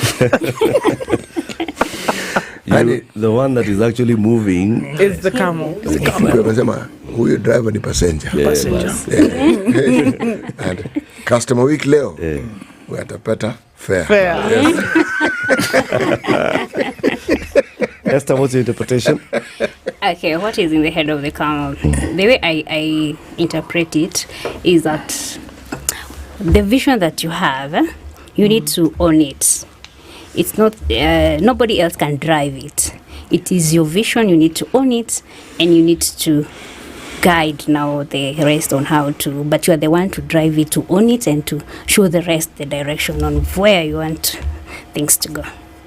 It's a good one as well. It's a very good one. So somebody's asking me the question of how they can win the 3,000. How do I send the screenshot? I just made payment for Safaricom Home Fiber. Please send it to our DM on SpiceFM KE on X or SpiceFM on Facebook. If you go there, send it there confidentially. We'll have a conversation later. So let me come to you, Mr. Chairman, Michael Kengamure. Tell us about Okoh Insurance. What company is this? Okoh Insurance Company is, of course, an insurance company formed 24 years ago.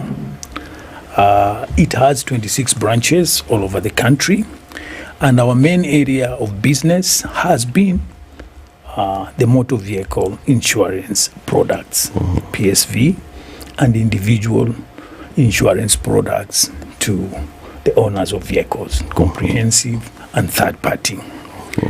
However, we are a general insurance company, and on that note, we have other products, which of course for a long time we have not been able to develop them. But now we have started what we call now the non-motor business. Now the non-motor business is basically insurance products for your house, livestock, for schools, personal accident, WIBA for those who are working in factories. So those are the kind of products that we are going in. Travel insurance is another product that we have started now developing. So into the market, those are the products that we want now to emphasize, because everybody knows Okoh as a PSV insurance company. But now we want to say, no, we are not only PSV, but we are also non-motor business, marine insurance for those who are exporting products. So those are the areas that now we want to emphasize as we move on into our new financial year, which will be 2025-2026. Okay. Hester, in all these 24 years that this company has been in operation, and like Chairman has said, you have basically just perfected your niche, which has been the PSVs, and now you're deciding, all right, so now that we've got it all covered, we understand it with our eyes closed, we will be able to offer insurance in the PSV sector. We know that Biashara very well, like the back of our hands. Now you're venturing into these other general insurance products. Why now? Okay. There's never a wrong time to change and to start something new. But basically, it's not new. These products have been there. It's only that now it has been sort of a strength, or the team that we have strength on that area.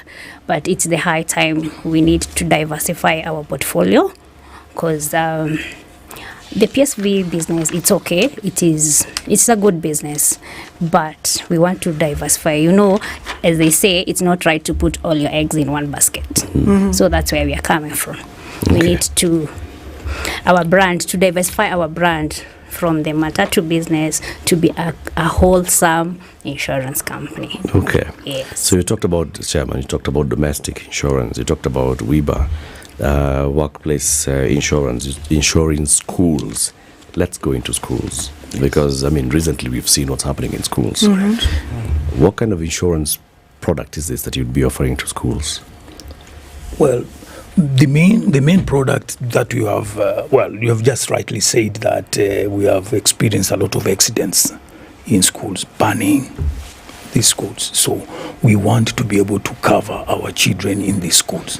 So we are going to make group life cover for these schools. So basically, all what we want to mitigate against the risks in all these schools and colleges by giving them what we are doing in our place is that we are going to develop specific products for specific institutions, because every institution, depending on what class, they will, just like those who take a comprehensive insurance cover for their car and those who take a third-party cover. So the same thing is what we want now to develop, to be able to go into the various institutions. Our marketing team has developed a number of products, but we want to tailor-make the product to suit the individual institutions. That's how we're going to approach it. Yes. Thank you. I have a question. I can see this. She has a question. In fact, she has questions. Yes. No, I'm just I'm scratching my head, and I just want to know how it works. Because you remember we were talking about shift and shaft, there's a part where parents had to register and have their kids come in as, dependents. If I'm a parent listening, or I'm a head of an institution, perhaps just to understand how then this group life cover works. I think that's what I'm trying to figure out. So like who takes it? Is it the parents who take it? Yeah. Is it the school that takes it? You see, that's exactly okay. Well, before I give it over to Esther, you see, that's why we want to tailor-make, because again, I will give my own personal example. I have an insurance cover for my child, all right? I have a medical cover for my child, all right? But when they go into the institution, if anything happens, I personally, on my own, I can make a claim as far as my child is concerned. But what about the other child whose parents have not been able to get a cover? So that's why when we go and meet the institutions, we will be able to find out.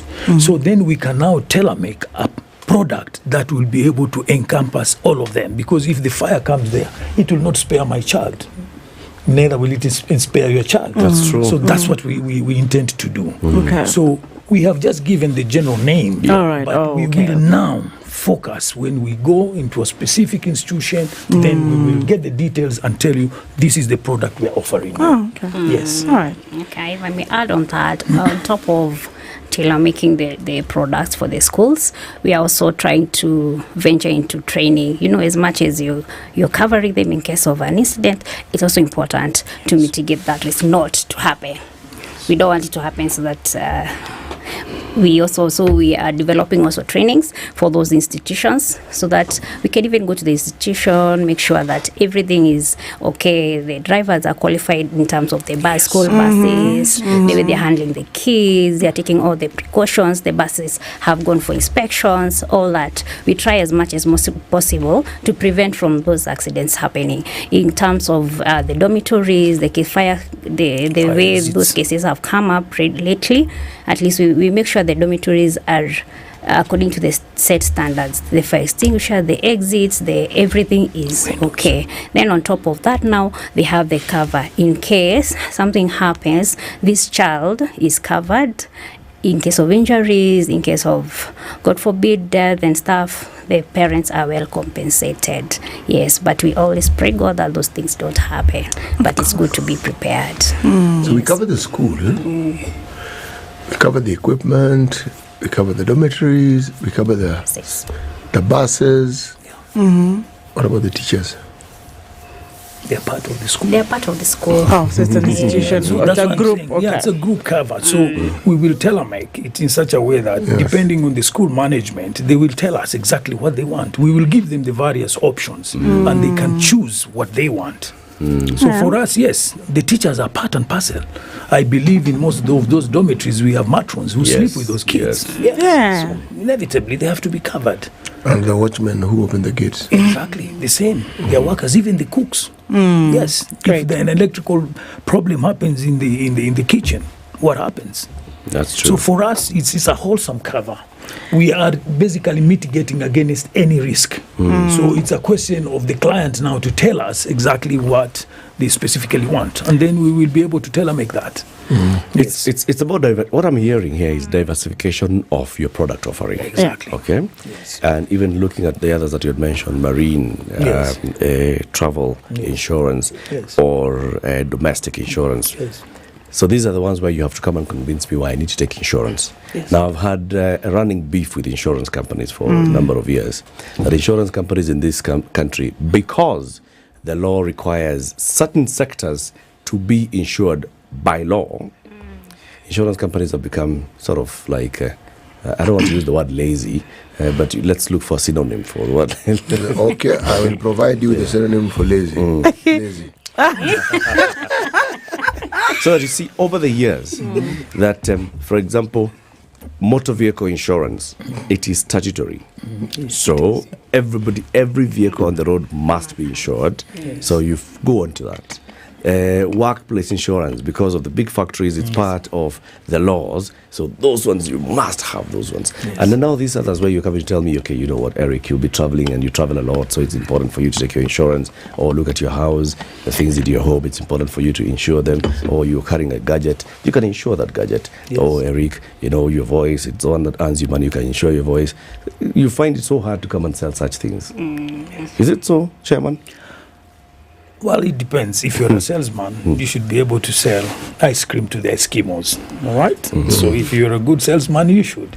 You have to give a justification as to why Eric should be able to take a travel insurance, because Eric travels, and in his travels, he stands chances of falling sick or involved in an accident.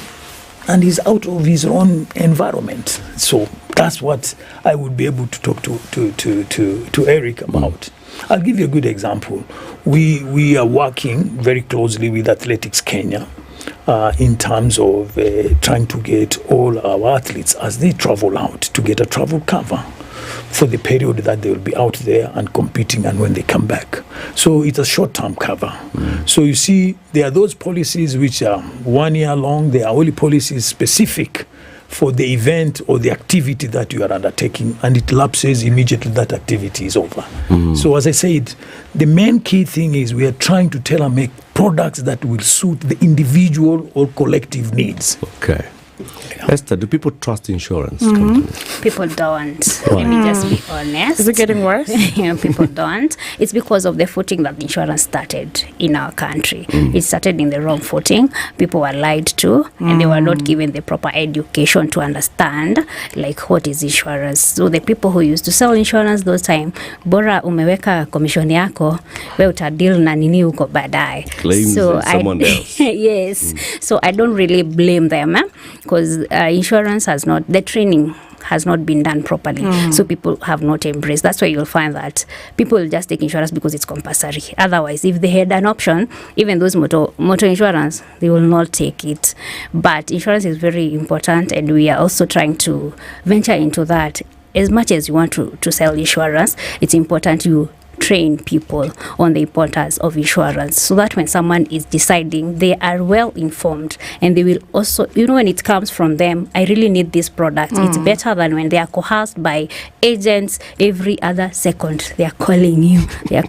I know you hear insurance people are here, and you want to go under your table, Yeah. You don't want to give your phone number. You don't give your phone number. No, I'll call you. I'll give you. But if you're well trained and you know the importance of this product, you are the one who will be looking for those insurance agents. So in our country, training in insurance is one thing, and also maybe the economy. I can blame the economy a bit, because I think most people take insurance like a luxury. If you have an extra coin to save, but it will not be at your top savings, insurance, school fees. No, insurance is just like the last option. Yeah, that's why we have so many people who default, and they don't know, if you default before this time, you will not get your money back. So people don't trust insurance. Maybe if you could just educate me, like maybe a layman who's watching as well, who has not attempted to get it, runs away from it like a plague.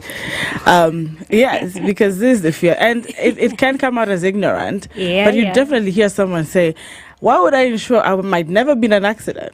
What am I putting insurance in for?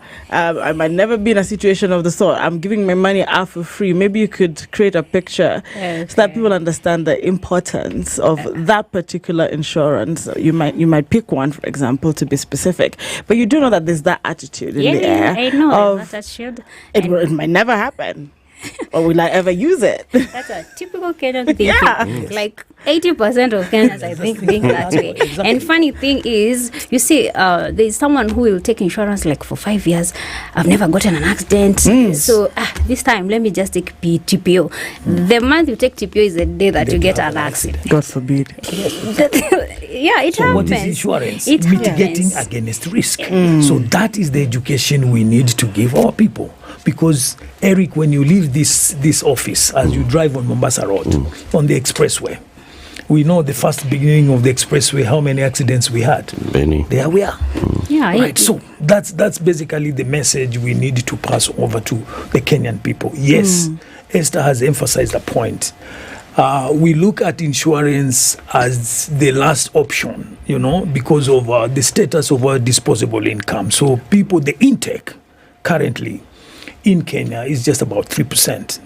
And apart from South Africa, all right, which is nearly 8%. So you can see the intake of insurance is very low. And it is because people have not understood what are the benefits. They might not be glaring, they might not be that open for us, but there you are. When you are involved in that fatal accident, that is when you realize the importance of an insurance. It becomes a big thing. Yes. Thank so, you. There are many insurance companies that are registered, licensed, and regulated by your regulator, the Insurance Regulatory Authority. Yes. Many of you are members of the Association of Insurance. Not men, all of us. All of you have to. are members of the Association of Kenya Insurers. Yes. Now, between the individual insurance company, Okoh, the association, AKI, and the regulator, IRA, whose responsibility should it be to conduct public education and create, we talk about financial literacy. Now, this is insurance literacy. Whose responsibility should it be? Who should bear the bigger weight of this, of making sure that more people understand insurance?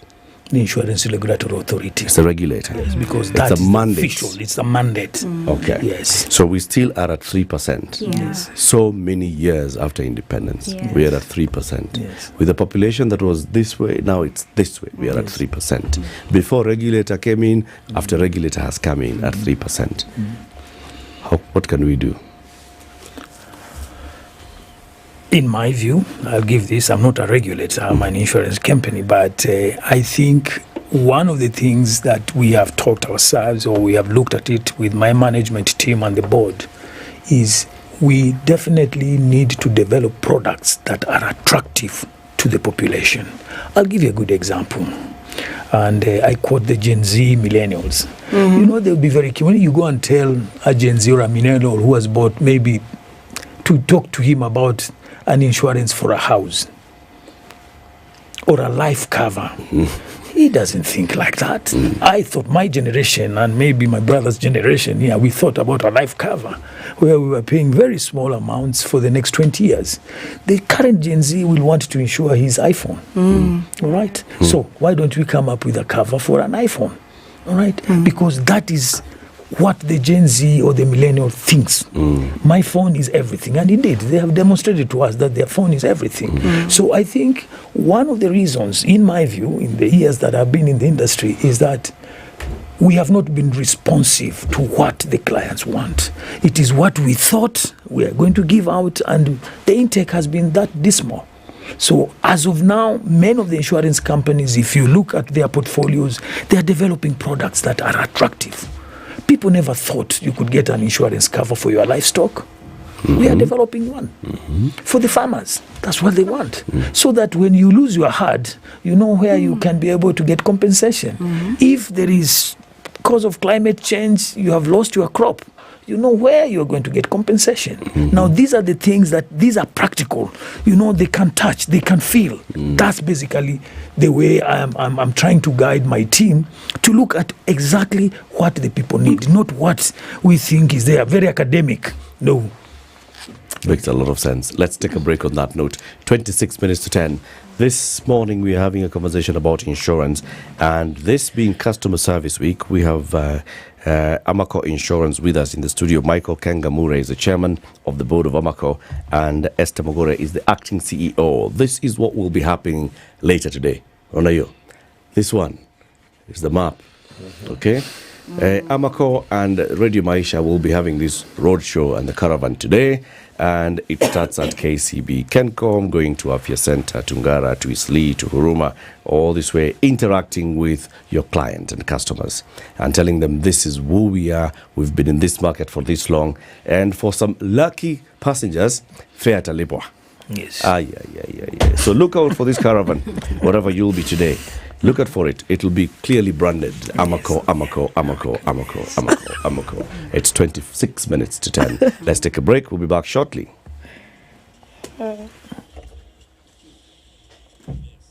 This is the Situation Room, the only way to start your day. Do you want to live out your life with the utmost convenience? A way of life that is empowered with the necessary tools and solutions to live out your life effortlessly? Then wait no more. Download Loop today and enjoy the best mobile money and banking worlds through a simple platform that delivers payment, credit, and saving services, while at the same time offering personalized journeys and deals to complement your interests and needs. Why wait? Just Loop it. Tune in to the Situation Room every morning and Spice Drive from 3 to 7 p.m. every Monday to Friday and learn more about Loop. The weather with SpiceFM. Yeah, it's warming up in Nairobi, currently at 18, highs of 25. Later, it's also warm in Mombasa, 28, highs of 31. Malindi, sunny at 30, highs of 30. It's actually at its peak. At 9 a.m., Malindi is at its hottest for the day. Jesus. Kisumu, mostly sunny at 24, highs of 29. Nakuru, sunny at 19, highs of 25. Nyeri, mostly sunny at 18, highs of 26. Kampala, cloudy at 20, highs of 27. Johannesburg, sunny at 17, highs of 25. Lagos, cloudy at 26, highs of 30. Addis Ababa, sunny at 19, highs of 22. Dar es Salaam, mostly sunny at 27, highs of 31. It's still hazy in Beijing at 20 degrees. It's cloudy in London at 14. It's raining in Paris at 14. It's cloudy in New York at 15. Kenya, are you ready? Crank up the volume and buckle up in style. The Digger Motor Show 2024 is back. Talk of shiny, slick new models, accessories, and financial services from top brands. Side-by-side timeless classics that will make your heart race. Vintage or cutting edge, there is something here to get your engine revving. Get ready to test drive your automotive fantasies at the Sarit Center, happening from Thursday, October 24th to Sunday, October 27th, 2024. To participate, call Caroline on 0723-803-601 or email cnyandieka@standardmedia.co.ke. Digger Motor Show, the ultimate celebration of everything automotive.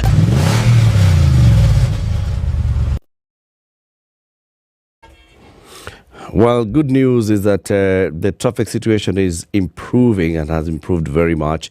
What we were talking about earlier, James Kishoro being very busy at ABC Place, it's now getting much better. We were talking about what's this road called? It always confuses me. Red Hill Link Road. You know, I know it as a bypass.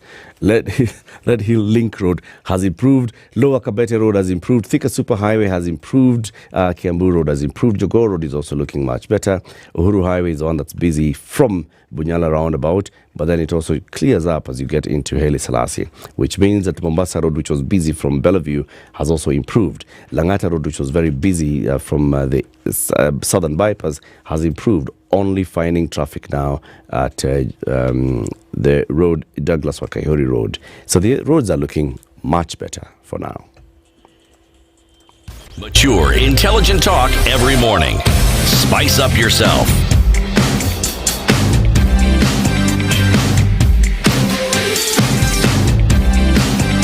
Mornings done right. 94.4 Spice FM, Nairobi. All right, we continue the conversation. It's Customer Service Week, and happy Customer Service Week. Okoh will be coming to you today, courtesy of Okoh Radio Maisha Standard Group. There'll be a roadshow, a caravan, going above and beyond to serve you. Today from Kencom at CBD, going all the way to Afya Center, Ngara, Isli, to Huruma. They will be interacting with you and telling you exactly what Okoh has been doing. Okoh has been very, very big in the PSV sector for the last 24 years. And as Chairman Michael Kangamure is telling us, as well as Acting CEO Esther Mogore, they are also diversifying and offering more products. Coming into the next financial year, they want to offer you more products. But the issue about insurance again, and this one I want to pose to you, Esther, is as we talked about the issue of trust. There's what the insurance companies have also done, not honoring claims on time, slow in terms of claims processing and clearance. You know, why does that happen? And for Okoh, like, what is, because it's Customer Service Week, what is your promise in terms of clearance of and processing of claims and so on and so forth? Okay, I agree. We have failed somehow, and that's why we are coming out to correct the wrongs. Insurance companies, we cannot say we have done people well, and that's maybe one of the things that have contributed in low uptake of the insurance products in terms of paying claims. I'm not talking about Okoh alone. It's across the board. Mm-hmm. People have had complaints when it comes to claims payments. But now, as I talk for Okoh, we are ready to correct the wrongs that we did, and we are paying our claims on time. We are revisiting all the historical issues. This is a new Okoh. and we are here as the customer service week. The message we want to put out there is that our customer is first. That is one of our core values: customer based, customer focused, customer first, and we seek for forgiveness for the wrongs that we have done before. It's good sometimes to own you if you have wronged. If we seek for that forgiveness, and we promise to earn back their trust. We promise to do better. We are a new brand, and we are ready to pay our claims on time and give the best service beyond the obvious. Yes. During this week, this is when companies come up with a customer service charter. And they say, this is our promise. Yes. When you walk in, you shall be attended to by a trained customer service official who will take you through our products, and you should be able to be sorted within X minutes. If you lodge a claim, this is how fast it will be for us to, process that claim. What's your charter? Okay, it's on the same ground, but I can't give time. Our claims are a bit complicated. We need investigators, we need assessors, because even we must appreciate the fact that there are also people who are out to fraud us. We experience so many frauds, and that is one of the reasons maybe claims take a bit longer time to pay, because we need to do our due diligence to know exactly this claim is payable. But once we have that and we are certain that this is an honest claim, within the month, we are able to pay that claim. Yes. One of the things that we've often spoken of with regards to insurance companies is, and this one, I'm repeating something that has been said before, taking the time and bother to get the would-be client and would-be customer to actually understand what it is that you actually do and how they benefit from it. People refer to it generally as education, customer education, but ensuring that from a very, very early age, a would-be, that's the would-be client or customer, understands what insurance does, or the very things that insurances do for you. Okay? Because if you're talking about, say, an insurance cover for accidents, most people don't even read what it actually... There are very many things that are included in the event of an accident. Very many things which are included. But many people don't read, or when they read, they don't fully understand. If you are of my generation, as Bwana Kenga mentioned, as we knew, you took life insurance. These are the products that people talk of came later, but there was life insurance. Yes. Now, so the question would be, I won't benefit from this thing because I'll be dead. Yes. So the motivation to take it was hopefully that your family would benefit from it. But now there are very many insurance products that someone can benefit from in the short term, the medium term, in the long term. But people who would be clients don't understand. I'm focusing because those who understand are already your clients. Yes. But those who would be, and they form the larger component of the citizenry of this country, do not understand. So they cannot participate in whatever it is that you offer because they don't really understand what it is that you're offering. Okay, I agree with you. Actually, there's a time I've also sold life insurance, and we experienced such things whereby you are trying to convince someone, when you pass away, your children will be educated. When you die. And then someone will tell they try to cause in their fortunate event. And you'll find that especially the younger generation, they'll be like, if I take insurance, my wife will kill me. Exactly. I'm glad you brought it up. Yes. So even with time, also the situation has really become complicated. So convincing someone, it goes back to the education, to really educate people on insurance. In terms of accident, like now most people don't know you need a PA cover as much as you have your car insured. In case of that accident, the passengers you are carrying are covered, but the driver, you you are not covered. It is a car and the passengers you carry. That's why we are educating people, or you sensitize people, or make people aware. You need a personal accident for yourself. You have covered your car, yes, but yourself, you have not. Insurance is very, very broad, very. And people are just taught just the surface area of it. Now, when claims come, that's when the book is out. You see here, you did not read here, you did not. Yes. So education is key. Well, let me ask this question. Do you, as Amako, since it's you who is here, take the time and bother to find out what it is that you are? You mentioned the schools, yes, but there's this whole body of people whom we refer to as Gen Z. Yeah. Millennials. Yes. There's an age bracket that comprises like 70% of the population of this country. Yes. They have needs which are very different from what I would consider needs. Okay?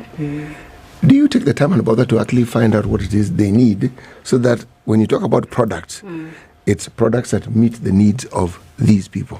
And I want to add to what City is saying, even as you respond, how do you do that? That they need. It's like, you see the way the circles work. Someone knows I will get something. What is in for me? That's what the current generation. What is in for me? I just pay insurance, whatever accident that happened, how am I going to benefit? You know, those questions. In terms of life insurance, if I take a life cover, I'll have to wait for 10 years. You see those questions. So when we are developing our products, we are now having investment products. It's an insurance product, yes, but it's an investment product. You are investing, you're earning interest on it, and at the same time, you are covered in the same. So that is the direction we are trying to go. Because by the end of the day, it's like we are not supposed to be in competition with circles, but we can't avoid it, because someone will prefer. Wrong with competition. There's nothing wrong with competition, but we are in two different lanes. As we are mitigating risks, all right, then they are growing your capital. We need you both. Yes, you need exactly. You know, insurance is like an umbrella. During the sun, you don't need it, but mvua itoke tu nowhere. Mwenye akona mvua mwavuli yake, the center of attraction. Exactly. Na ujuangi mvua inakuja saa ngapi. By the way, but during the sunny season, it's such a burden. Hata unaisahau sijui wapi. True. Yeah. So that is insurance. Maybe just to buttress her point, that is why we have a business development manager, and his main responsibility is to get the feeling of the people out there. All right? They go there, then they come and crack their heads in the office now to see what we have had. Do we have it? If we have, is it responding to the wishes of the clients out there? If it's not, how do we then change it to be able to be responsive? Because the whole idea, when you're dealing with customers, you must be responsive to the customer needs, not otherwise. Because if you are not, then why do I have to come to you? That's why I have to position myself. So part of the business development manager is to go out there, they do their feasibility study to find out exactly what the people want and how we are going to package it so that it can be attractive to those people. So it's very easy. Like now, we have identified the Gen Zs. Their requirements. There are people who want to travel after every 5 years. They want to go on holiday. That was not us. Some of us maybe boarded our first plane to go out for studies, nothing else. But these kids fly out of the country. They will save to be able to go on holiday in Christmas. To attend a concert. Yes, to attend a concert. Exactly. All right. Camping. Yes, camping, yes. What they call road show. I don't know, road trip. Yeah, road trips. Yeah, exactly. We didn't know me. I knew camping as a scout. Only, yes. So you can see, it's a major generational change. So those are things. And maybe just to buttress another point is that in our organization now as Okoh, this from beginning November this year, we are recruiting interns who are within the age of 22 to 27, but 30, to come and work with us in various areas. The criteria, of course, you must be a graduate, and we are going to make sure they are in the various fields so that they can start now inputting what they need. Right. At my age, even Esther, she might have specific areas where she could be keen. But at 22 old looks at things totally different. So he's a 27-year-old. So that is what Amaco has now looked at. Over and above the training that Esther said, we are training, and we are training right across, including our direct sales agent, because that is the person who comes and meets you, Eric or Dory. That is a person who should tell you the truth about that product. Yes. You know Mzee Kenga? Yes. I'm calling you Mzee. I am. Mzee Kenga. Yeah, I can disclose my age. And the others, who are now the seniors. Yes, thank you. Who've been in the insurance sector for so many years. Yes. And you have seen the many challenges. You have a lot of knowledge. Yes. All right? Yes. Is it possible for yourselves, yes, as you know, the elders, yes, of the insurance sector, plus the regulator, yes, to lobby for insurance to be taught in schools? It's like, so we start from there, you know, so that by the time you're telling me about insurance, yes, I have interacted with this information. Thank you very much, Eric. It's like you read my mind, because that was going to be part of my parting shot, that yes, just like we've been talking about sex education in school, I think that is the way to move forward. The reason why we have, as Amaco, focused on schools is because we know it's a captive market. All right, look at the population which is in school and in colleges. So it's a captive market for us. So we want to start educating, engaging with these schools and colleges so that they can also tell us, oh, maybe we need this kind of product. Then we come and sit back and see how best we can do it. So yes, we would want to engage our authority, that is the Insurance Regulatory Authority, in that area, so that if it's possible, we can be able to have in the curriculum something about insurance, because as Esther has put it, insurance is mitigating against risk. Who doesn't want to mitigate against risk? All of us. Yeah, we want it to be very peaceful. If I pass on, or he says, if I die, my children should be able to know, well, that is gone, but there's something for us. Yes. I think what I'm picking here is, even as much as we usually speak of empowerment, financial literacy, we encourage our children to learn to save. And that it's really important that this is where the question that I asked comes in, the building of that mindset earlier in time, because honestly, it's very hard to teach an old dog new tricks. So when it's engraved in us and we have that blueprint and the foundation, I'm seeing someone is making fun on the comment section saying we can insure Kenya against corruption. Yeah, it's an interesting joke. But if we had ways of working around our finances and the insurance, perhaps people would be more comfortable, or more, I don't know how to packaged, in a personal level, so much that you do not think you need to kill your spouse in order to, gain something from the insurance. I really think there's a great conversation in that regard, and I like how Latiff put it. Let us start from that tender age. Yes. Yeah. David is saying the neighbor's wife in Rwanda told his friends that she had just been married to the soldier because of insurance benefits. And that struck all the way deep. Okay, she could see, all right, so this guy has very good insurance package if he's a soldier for the government of Rwanda. Yes. So I get married to this guy, at least I get this kind of benefits as well coming towards me. But do we see that in this country? The level of awareness of what insurance is or what it could do, it's still, like you said, very low. Very true. Goes into the 3% uptake of insurance. Yes. Yeah, it's very low, if I can comment on that. As I said earlier, it started on the wrong footing. So most of these young people, when they want to take up insurance, they get advice from their parents. And their parents are the ones who are messed up. Those days. Yeah. So they'll tell the insurance, so if my parent tells me that, I'll be that's it. I'll not proceed. It's the gospel truth. Yeah. So we need to also handle that generation. Exactly. Another fresh sensitization process. Yes, exactly. Okay. Interesting. You've been in the matatu sector, PSV sector, for many years. Why? There are those who would say you're very brave. Yes. Because it's a very volatile industry. Very. It's only the strongest that survive. What are the dynamics in that sector, Esther? The dynamics, the sector actually it's very, very volatile, let me say. But with the correct management, like now, we try our best. We don't work with all the matatus. We work with organized circles. When the circle comes in, at least now we have some sort of order, because that industry can be very orderless, let me say. There are so many. We have so many people, ambulance chasers. We have advocates. We have it's a lot. It's a plate full.